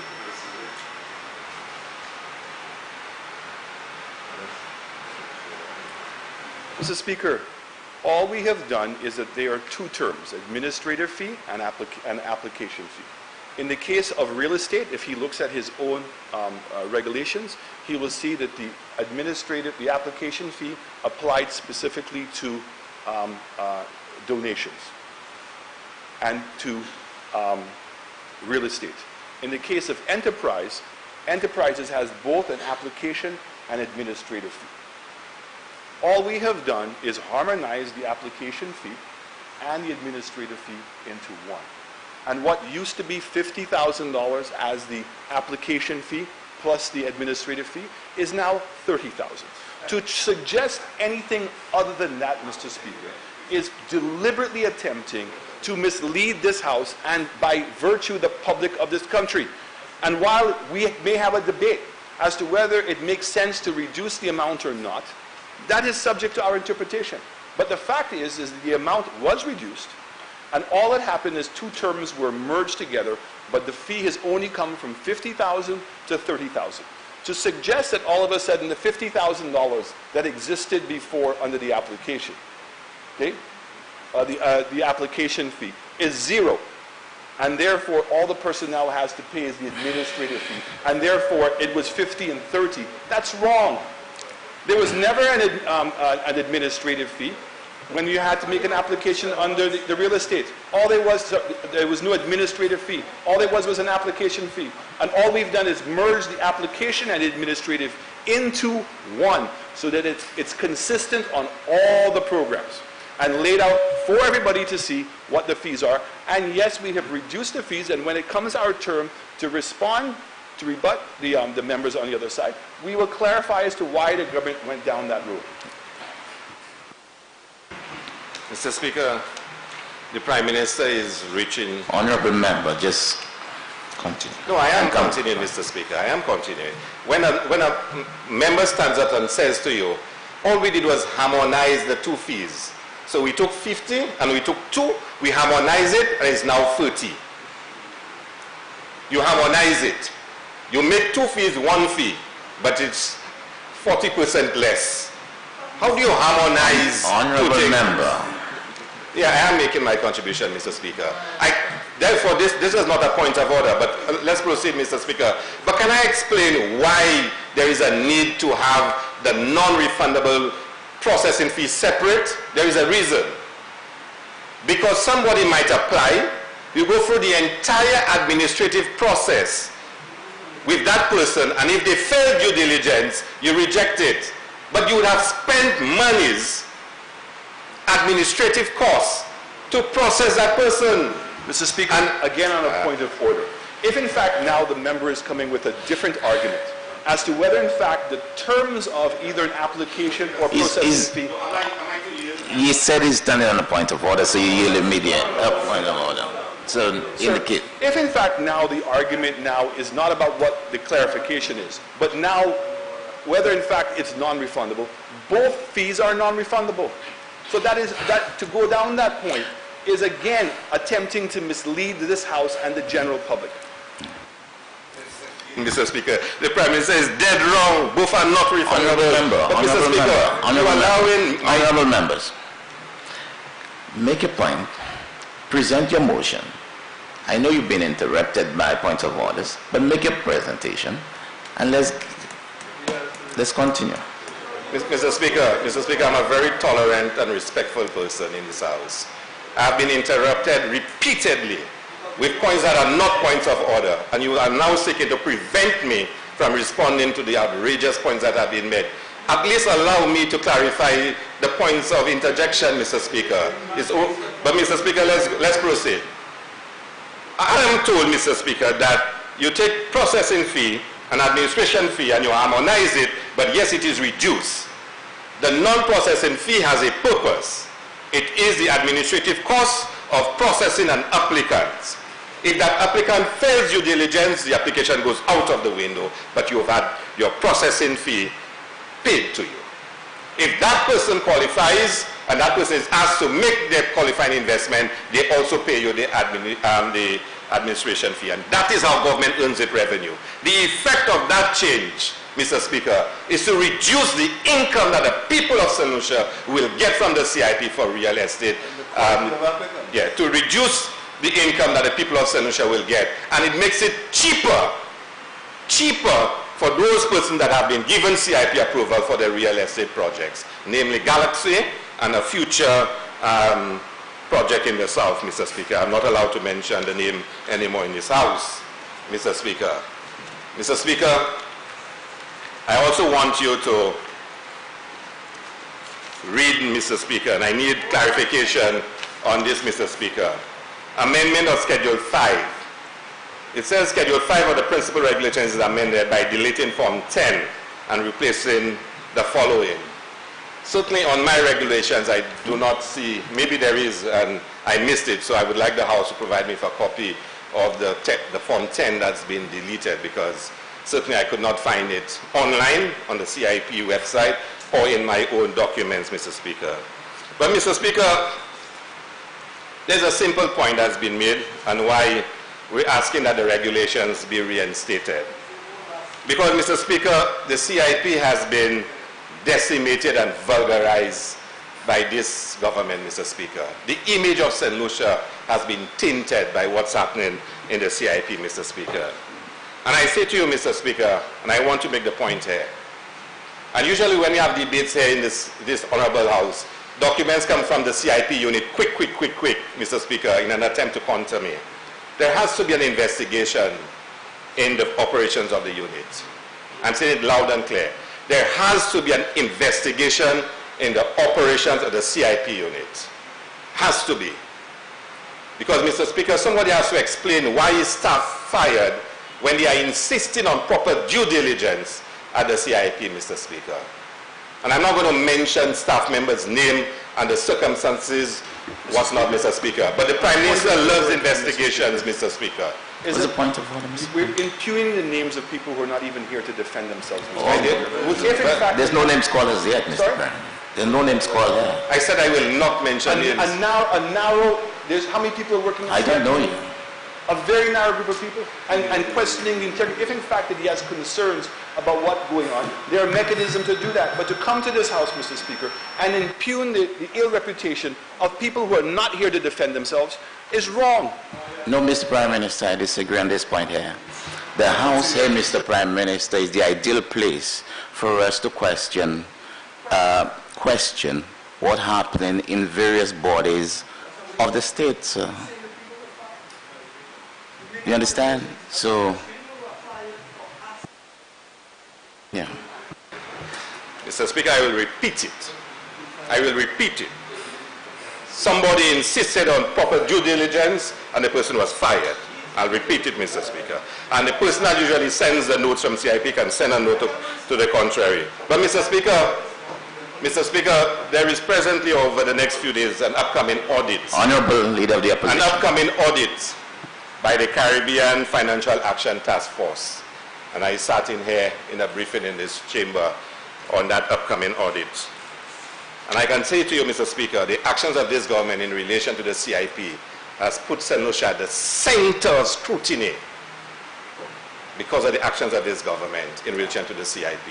And the Prime Minister will say, wow, but can he deny, Mr. Speaker, that they are already doing practice interview sessions, Mr. Speaker, and the CIP is one of those that the practices are taking place. Now, somebody might say, that's normal. Maybe it's normal. There's one bank that handles CIP in St. Lucia, Bank of St. Lucia, one, Mr. Speaker. And the Prime Minister has to assure this nation that when the audit is finished, that there will not be a stain on St. Lucia, we will not be blacklisted. Because if we are, there will be no bank in St. Lucia handling CIP. And it is primarily because of those changes that this government has made to the regulations. It has undermined the integrity. It has undermined any sense of comfort that St. Lucia is managing this program properly, Mr. Speaker. And the members opposite, Mr. Speaker, boast about the CIP and how well it's doing. Let me just share some figures with you, Mr. Speaker. Do you know St. Kitts, between 2007 and 2016, in about 10 years, made $1.78 billion EC from the CIP? $1.78 billion from the CIP. The St. Kitts government, in October 2017, after this government made the changes that the Prime Minister said would make us more attractive, in October 2017, the government of St. Kitts launched a special program within the CIP for 6 months. And Mr. Speaker, it made $480 million in 6 months. And St. Kitts is higher, cost higher than St. Lucia. No. St. Kitts, that program, Mr. Speaker, that program, Mr. Speaker, the St. Kitts government introduced the Hurricane Relief Fund, HRF, in October 2017, and this scheme ran for 6 months until March 31st, 2018, requiring reduced 150,000 contribution, replacing the SIDF. The government disclosed 1,200 applications received under the scheme, bringing in $480 million EC dollars. Mr. Speaker, we reduced our donation from 200,000 to 100,000. We couldn't even make 50 million, Mr. Speaker. St. Kitts in 6 months made 480, and you're telling me you've made our program the most desirable program, Mr. Speaker. Dominica, Mr. Speaker, the Prime Minister of Dominica, 2 months ago, delivered his budget. Dominica is the same price. We were reduced to be same price with Dominica. Dominica is expected to earn 470 million in non-tax revenues from the CIP for 2019-2020. We budget 65. Dominica will receive 417 million. That does not even include real estate investments. The housing program where Dominica is building 5,000 houses for its citizens and an airport development fund. Dominica every month is saving a percentage of the CIP to build a brand new airport. All of that is not included in the $417 million they will make in this financial year. But we boast, the Prime Minister boasts, together with his Minister of Tourism, that this is the best program and they've made so much money. But Mr. Speaker and Prime Minister, I need to ask you, have you made the CIP more transparent? No, you've not. No, you've not. There are more questions about the function of the CIP. Did you ever appoint a board representing civil society like you said? No. Same political appointees. And Mr. Speaker, there will always be the question asked and the suspicion whether or not there is political interference in the decision-making of the CIP. That will always linger. And as long as that lingers, Mr. Speaker, there will always be questions about the integrity of St. Lucia. And I put it to you, and as the motion states, Regulation 2 and 10 should be reinstated. We continue to chip away at the image of St. Lucia and the reputation of St. Lucia. And for the sake of our CIP and the sake of St. Lucia, can we reinstate the regulations? You may change your fees how you want. You may reduce them, you might harmonize them, and in harmonizing them they are reduced accidentally or whatever, but ensure the reputation of the CIP and of St. Lucia. Thank you very much.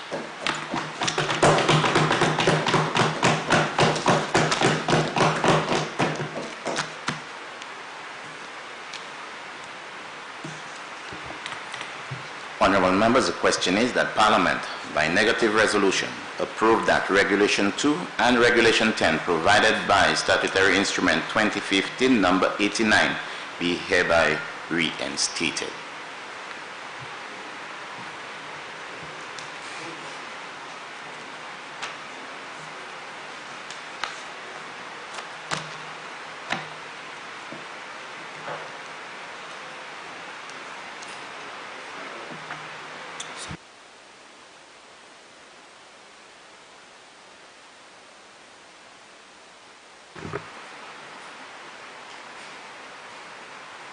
Leader of the Opposition. Thank you, Mr. Speaker. Mr. Speaker, today we are in the fortunate position, and I think the government has forgotten that we have the last say. We have the last say. Yes, we have the last say today. Very strange position for the government, so even if they do not speak, we have the last say. So we can rebut, and we will be able to rebut and be able to clarify all the things that will be said. Mr. Speaker, I am happy that this morning the Prime Minister disclosed that he paid $14.1 million for the range project. I also am very happy that we said, in spite of what is said, we want the documents. The Minister for Tourism has spoken extensively on the range project. He worked his mathematics. I will not quote a president of the United States who said it was fuzzy maths, but I will say that I'll be grateful if the agreement that caused the range matter to be settled would be tabled in the Honorable House. Because I recall the Social and Economic Review. This Social and Economic Review, it stated that there was a settlement for range. It never said the amount. This morning, we hear it's $14.1 million.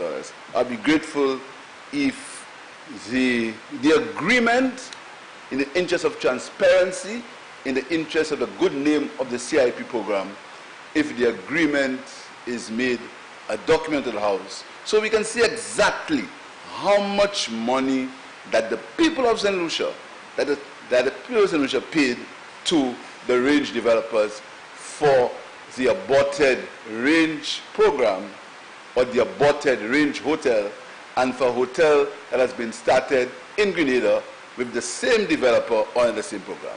That's my first question. Secondly, Mr. Speaker, the CIP program, and I want to go back to the reasoning why we believe that we should change the regulations. When the CIP program was first thought of, the Prime Minister at the time caused a committee to be formed that included the opposition. At the time, the opposition United Workers' Party. There was widespread debate and there was widespread discussion on the CIP program. At the time, the Prime Minister was leader of the United Workers' Party. He never found it fit to make his ideas or to make his thoughts on the CIP program public at the time when the CIP program was being launched. The CIP program was launched in January, and there was an election in June. So to make the point that the government did not create any revenue for the CIP program is really a moot point. It's not a point that we should boast about and we should be excited about, because between January when you launch and June the 6th when there are elections, there will not be enough time for any program to come to create any impact. So I want to deal with the first point. To say that we made no revenue is a moot point, and I hope that's not said. Secondly, when the CIP program was thought of, it was thought of as an investment tool, basically an investment tool that would create high-worth individuals who would come to invest in St. Lucia, and in exchange they would get our citizenship. Because we knew that a passport was a very important document for the people of St. Lucia. There was a lot of emotion around the passport, and that is why the CIP program was launched in the way it was launched, and that is why the requirements were such: a $3 million net worth, etc. To make it a pristine project, to make it a project where only the best people would come to St. Lucia. Not a project where you sell your passports like you are in a shop, a retail shop. You sell, you go cheap, you sell because you sell on retail. We thought St. Lucia would have to be different, and this is why some of the provisions were made in the original CIP Act and regulations. The changes in the CIP Act were made in December 2016, and they were not announced by the government, you know. The government did not go to market and said to the public, we are changing the CIP regulations. It was made by a private individual who I shall not mention his name. But that is a fact. It was not, the government didn't go to the public and say, or didn't go to the world financial market and say, listen to me, we are changing the CIP regulations. It was made on a private individual's website purporting to speak for the government. At that point, we questioned whether these changes, the original set of changes, whether $3 million network, etc., was removed. We questioned whether these changes were accurate, and after some time, the Prime Minister said, yes, they were done.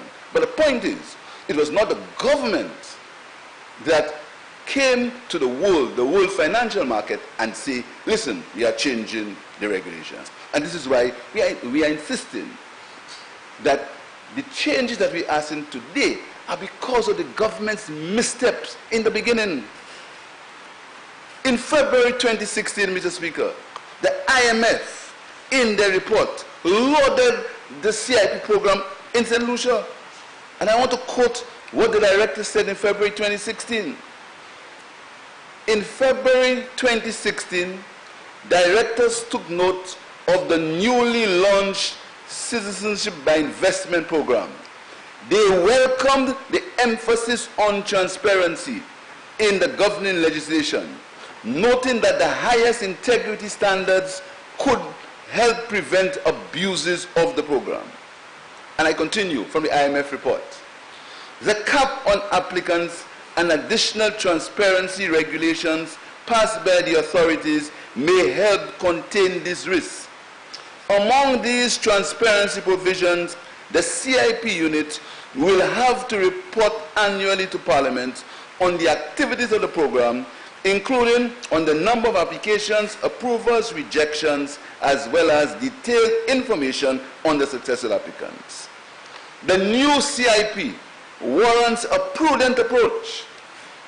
In addition to the financial integrity risk associated with the CIP, the vulnerabilities arise from potential fiscal dependence on these revenues, which can be volatile and subject to sudden stops. The annual cap on approved citizenship applications would be a strong device for containing this risk, and adjustments to this cap should be made carefully. That is the IMF report on the CIP in February 2016. That is the IMF. And this morning we heard about the OECD. We heard about St. Lucia trying to get help and support from the OECD. But the St. Lucia government refused. They refused to listen or to follow the directions or the advice of the IMF. And I've stood in this house several times before, and I've made the point where this government has given the IMF inaccurate information. But the point is, the IMF, yes, page 15 of the IMF report, the last IMF report, it stated that the airport loan would not have to come to Parliament for approval. And I defy you to say that's not true. You're always jumping up and talking. Honorable Leader of the Opposition.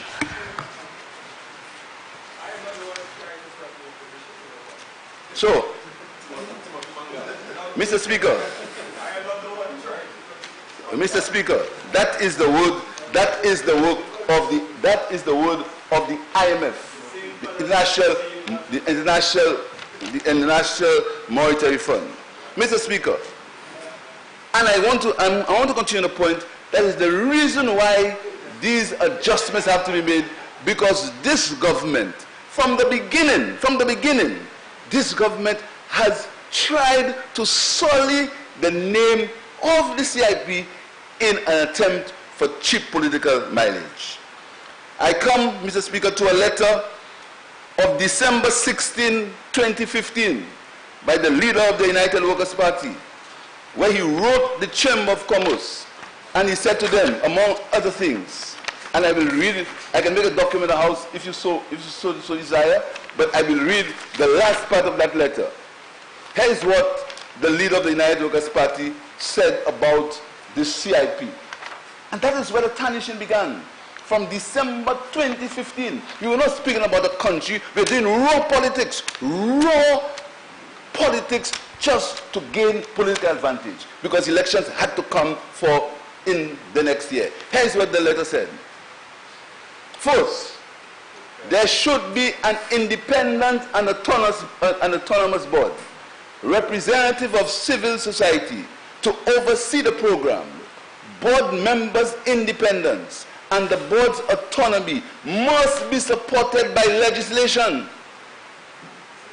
Second, there must be separate accounting for all revenue and expenditure generated by the CIP, and the financials must be presented to Parliament on an annual basis. All funds received under the program must be earmarked for use in debt reduction and or capital expenditure, and not current expenditure, and more importantly, use of all funds must be clearly stipulated. Money laundering or other criminal activity. The United Workers' Party invites the organization to support its efforts to ensure that the CIP achieves its aim to attract credible investment to St. Lucia by urging the government to follow the principles set about. That's a letter written by the leader of the United Workers' Party to all the world about the CIP program in December 2015. The undermining, the point is, the United Workers' Party began to undermine the program from before it started, even if they were involved in setting it up because they were represented in the committee. That's the point. Mr. Speaker, we go further. In March 2016, a mere 2 months before the elections, in March 2016, the Prime Minister, the leader of the United Workers' Party, again wrote to civil society. In March 2016. And listen to what he said. Listen to what he said. And you see, Mr. Speaker, all these documents can be made documents of the House. All of them, if you so desire. In March, after he went on his entire thing about even impacts was mentioned there, but I'm not going to go on impacts today. But I want to stick to what we say about the CIP. He said, he's asking, Mr. Speaker, that the civil society once more support what is right and to speak out on issues on poor governance that are impacting negatively on St. Lucia. And that poor governance was to ask for the dismissal of Dr. Ernest Hille as chairman of the Citizens by Investment Program. And we are seeking your support to ask firstly for Dr. Hille's immediate resignation as chairman of the CIP. Second, that Akan Capital contract should be revoked in the interest of transparency or at the very least suspended, and the processes of appointing marketing agents for the CIP be reopened. That was in March.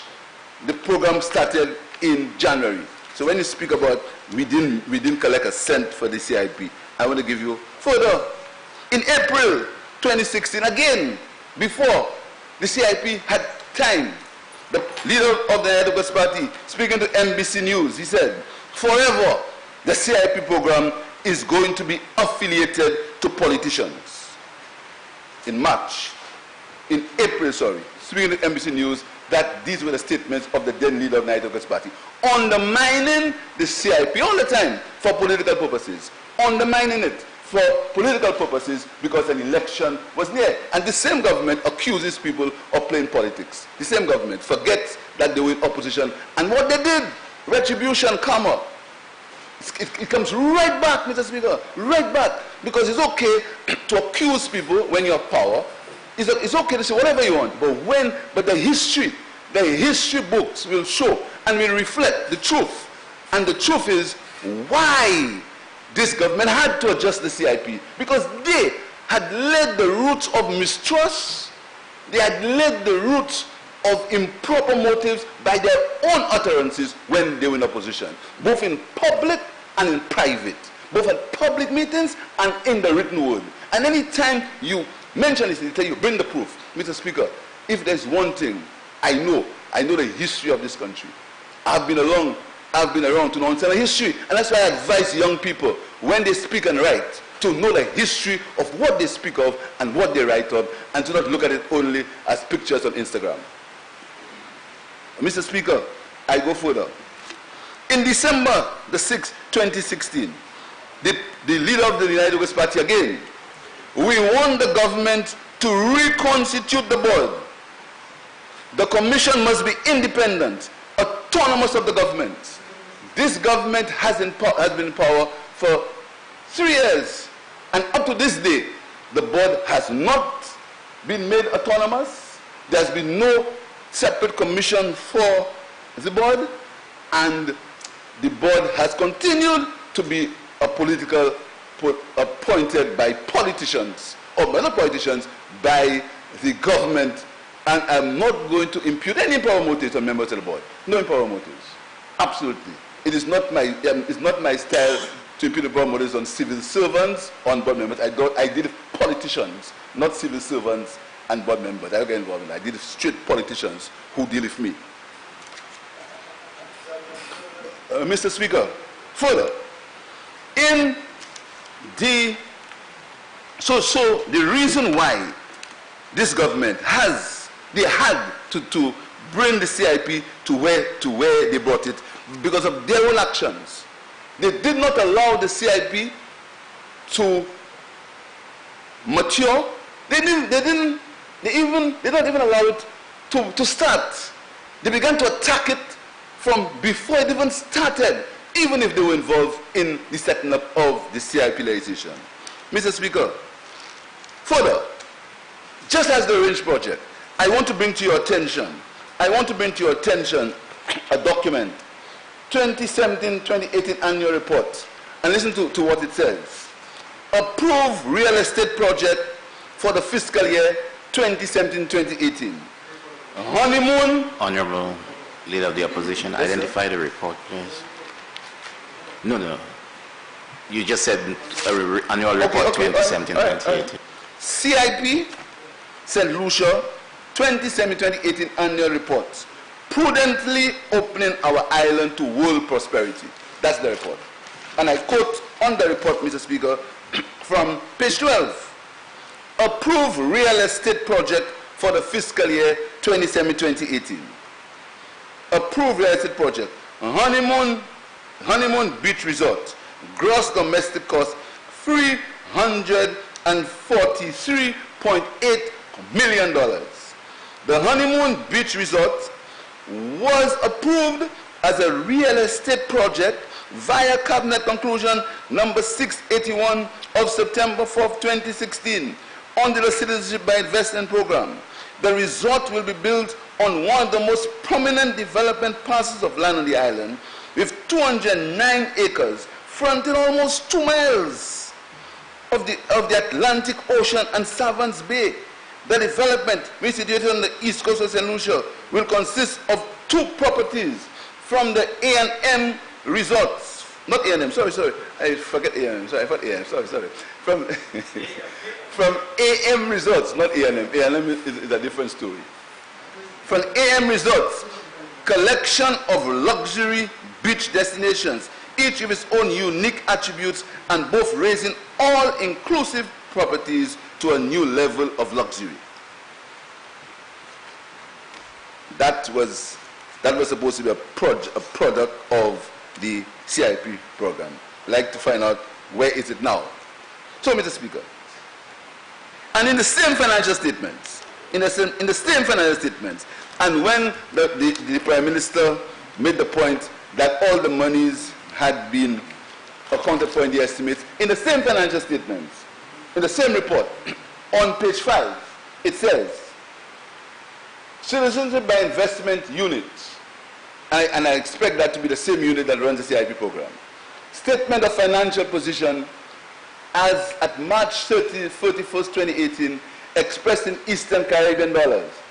It says, total liabilities and equity, $60 million, and it says, accounts payable and accruals, current liabilities, $9.5 million.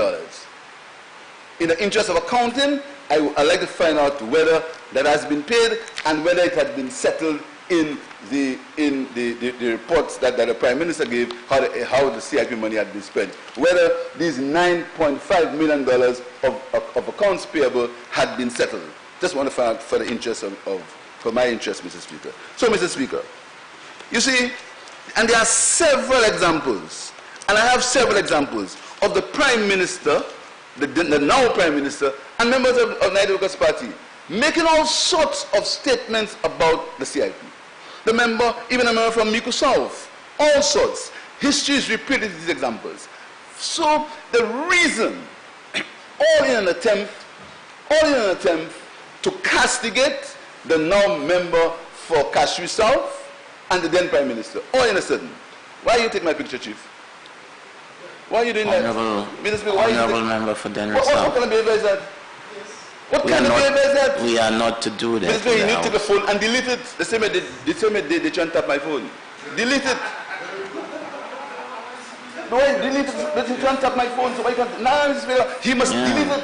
Yes. He must delete it. He must call the same expertise they have in tapping. Call me and delete. Honorable member, please delete this photo. Delete to tap my phone. He must, Mr. Speaker, I will not, he must delete it. Okay, sir.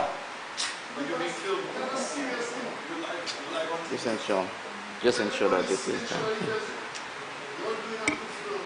Honorable members, you may proceed, sir, while the police ensure that this is done, sir. You all like 25 phones. And you're laughing, I know I talk about time and time.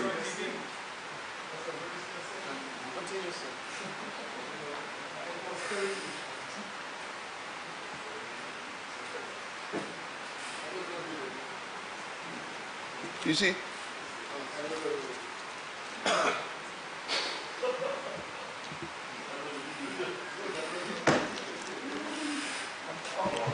Are you for Honorable Leader of the Opposition? No, I need to settle down.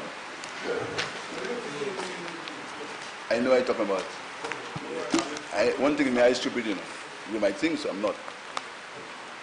Continually, Honorable Leader. Mr. Speaker, so I was back to the financial statements, Mr. Speaker.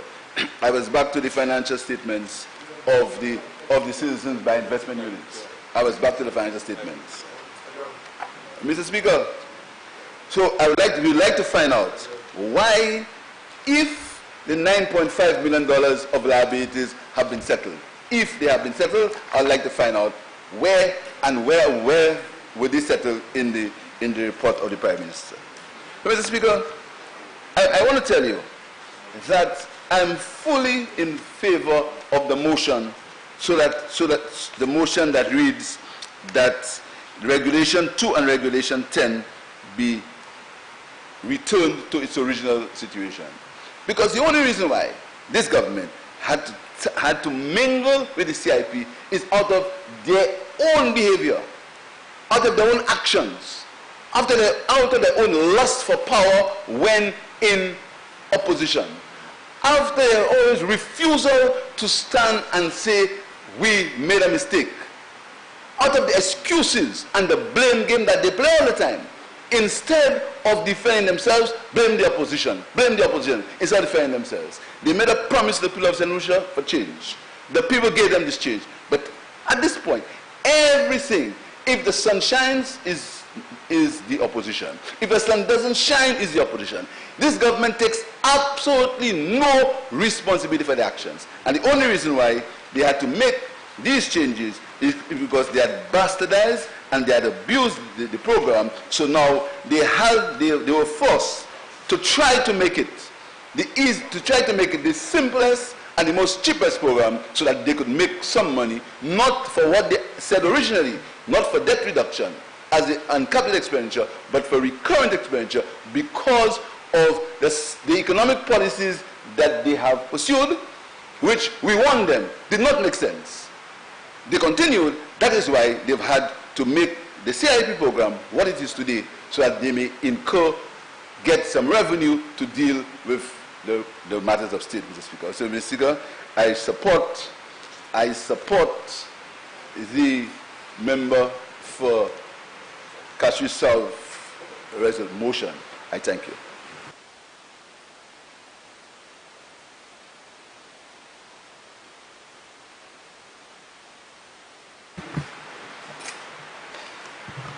Member for Dennery North. Thank you very much, Mr. Speaker. Mr. Speaker, it's been a while since I stood in this house to make a presentation.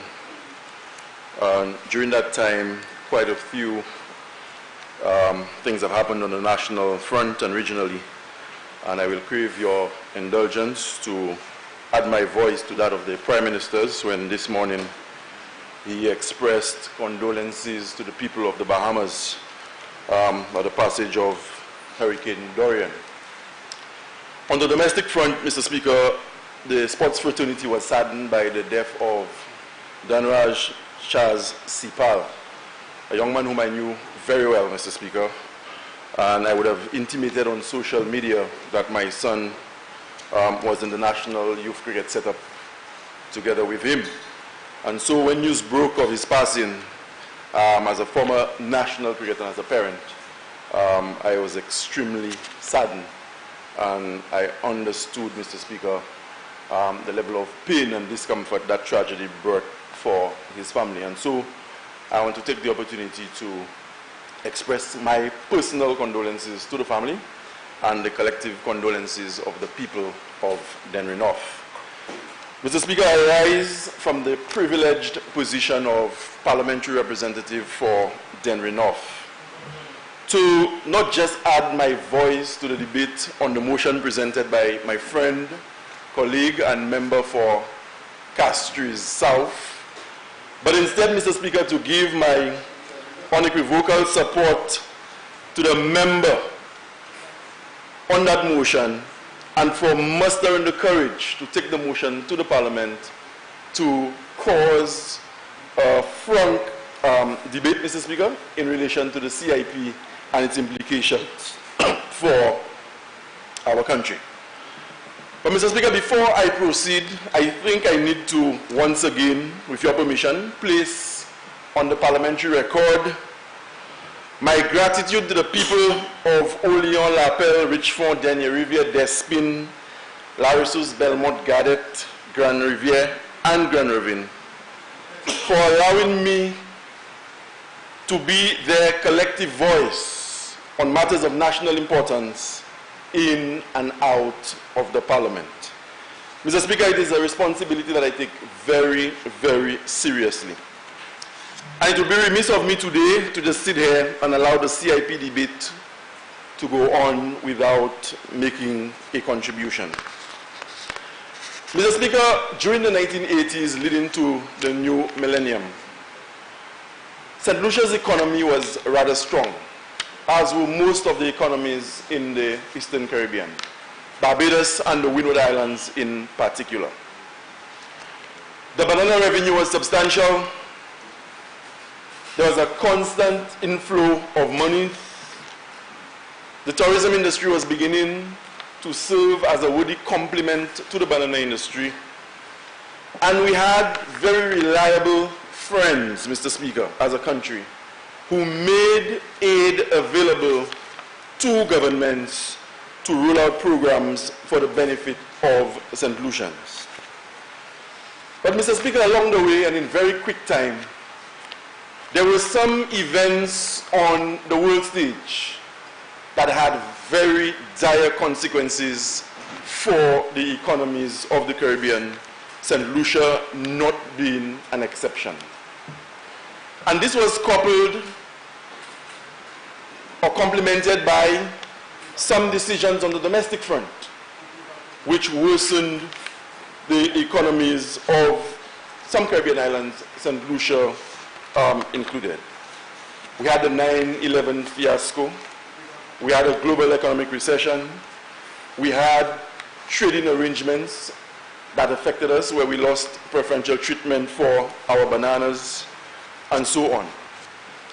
And so countries were at their wits' end, trying to survive, trying to stay afloat, trying to get resources to continue to provide for their countries.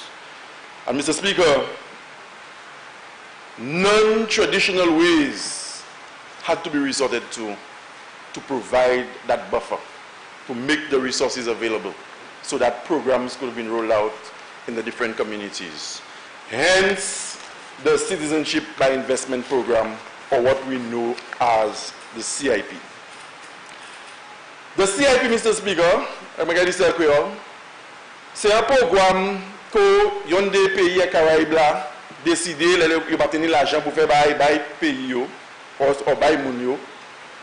Yo de kay bail millionnaire puis billionnaire puis moun qui n'y a chay l'argent qui a été un pays étranger. Passeport et fait yo citoyen pays a. Et là yo vini citoyen pays a, yo kay mener l'argent entre pour faire projet qui kay faire économie cette ici développer pour aider pour bailler mon travail et pour bailler gouvernement l'argent pour faire projet. And so, Mr. Speaker, in 2016, en 2016, St. Lucia became the 5th Caribbean country to roll out the CIP program. Before St. Lucia, Antigua and Barbuda were already immersed in the CIP program, as were Dominica, Grenada, and St. Kitts. And from the inception, Mr. Speaker, the CIP generated debate at all levels of our society. The bus drivers had their say, commuters had their say, parliamentarians had their say, politicians who were aspiring to become parliamentarians had their say, and so the debate was widespread. And Mr. Speaker, up to a day like today, since 2015, 4 years, almost 5 years since we rolled out the CIP, it is still a very topical debate in the politics of St. Lucia, and it's also a very topical issue for the average citizen. Mr. Speaker, the CIP created a new revenue stream. CIP created for us, or brought in monies that previous administrations did not have at their disposal.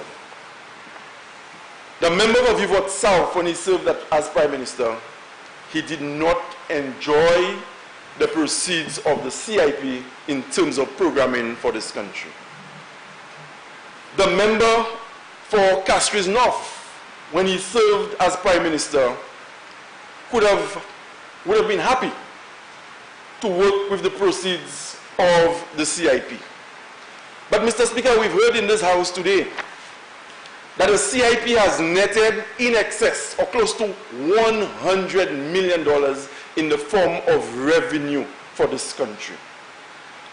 And we are also being told, in addition to the amount or the quantum that it has netted, that changes proposed by the government will make that program more robust to bring about more benefits for the people of St. Lucia.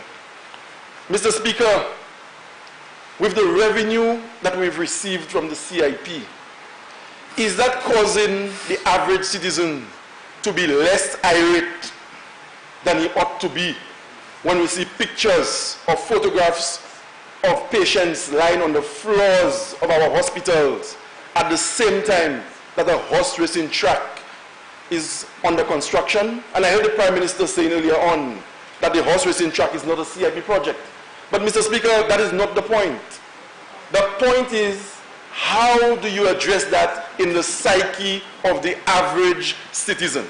How do you tell the average citizen that he is supposed to be okay with a horse racing track being under construction at a time when patients have to find comfort on the floor of a hospital? And if we are going to change the regulations to the CIP, Mr. Speaker, if we are going to say that the escrow account Mr. Speaker, that is supposed to...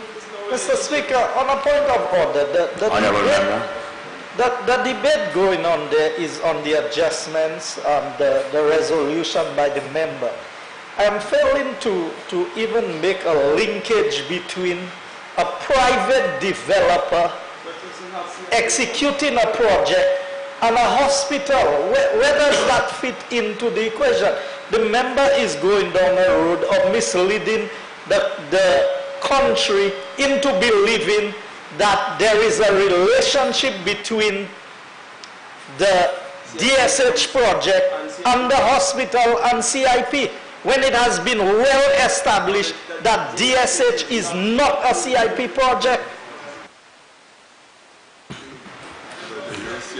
Mr. Speaker, I was making the point that the CIP is a novel stream of revenue that previous administrations did not have at their disposal.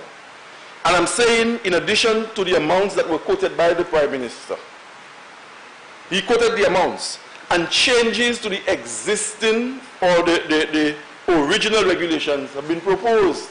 And that if we are going to make those changes, I want for those changes, at least in the psyche, in the minds of the average St. Lucian, for them to understand that these new monies will benefit their situation. And instead of seeing horse racing tracks being constructed at a time when people are lying on the floors of our hospital, that cannot be right. I never for once, Mr. Speaker, indicated or said that any horse racing track was being funded by revenues from the CDP. And I will continue, Mr. Speaker. So, Mr. Speaker, with that additional revenue, the question has to be asked, or with the changes in the regulations, are we going to see more happening in the different communities of this country? Are the proposed changes going to ensure, Mr. Speaker, that we have better healthcare delivery in this country? Le gouvernement prend décision pour faire changement manière CIP programme qu'a tapé conduit. Est-ce nous qu'aille et puis ce changement ça là, Mr. Speaker? Situation en l'hôpital St. Jude et puis l'hôpital Victoria qu'aille venir plimer. Est-ce nous qu'aille Mr. Speaker, that situation en health center la ressource qu'aille tapé adressée? Are the changes being proposed? How are those changes going to result, Mr. Speaker, in benefits for the average St. Lucian? Mr. Speaker, we understood when we got into the CIP that it was something that would have evoked a lot of emotions from the average St. Lucian. And we had our misgivings, Mr. Speaker, but as I said, countries were at their wits' end trying to find new monies to roll out programs for their people. And we saw what happened, or we've seen that the government has amassed close to $100 million in CIP revenue. But how is that reflected in the betterment of living conditions for the average St. Lucians in the different pocket communities? Or is it a case where the CIP has become a replacement, Mr. Speaker, for the shortfall in the VAT revenue? And maybe that is why we are not seeing the benefits. So I'm asking here today, yes, the proposals have been put forward. Yes, the regulations are being changed. But I am not convinced, Mr. Speaker, that the changes being proposed will bring relief to the people of Lapel whose roads in Denry North have been in a deplorable condition for the longest while. So if we're going to come here to propose changes to the existing legislation, let the changes speak to better living conditions for people in this country, irrespective of which constituency they emanate from. So, Mr. Speaker, bon matin, je vais supporter motion that membre parlement pour Castries Sud mener un parlement. Ko ikadi, Mr. Speaker, that ce changement gouvernement qu'a fait et puis loi CIP, ça part pour bénéfice Jean Saint-Lucie et pour pays entièrement. And so, Mr. Speaker, with this very short presentation, I want to once again support the motion as presented by the member for Castries South, and I'm hoping that at the end of the day, Mr. Speaker, politics aside, good sense will prevail and the right thing will be done, not in our own personal interest, but in the interest of the different constituencies we represent in this parliament. Thank you very much, Mr. Speaker.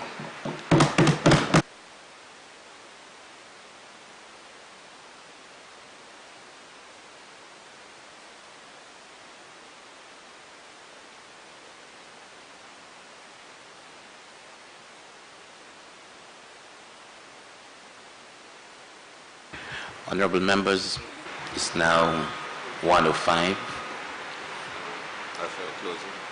Are we proposing now that we move to lunch? Speaker, can I close the review? No, just a question first and then.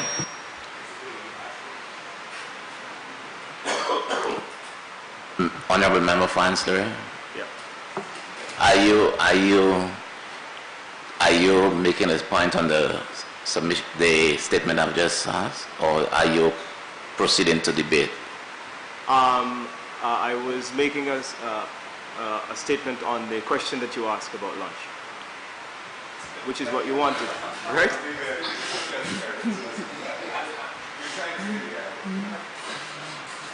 Go ahead.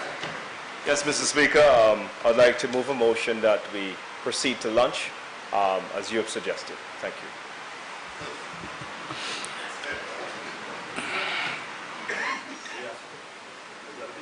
you. Yeah. Honorable members, the question is that this House stand adjourned until 2:05 for lunch. I now put the question. As many as are of that opinion, say aye. as many as were contrary opinions, you know. I think the ayes have it. The ayes have it. House is suspended.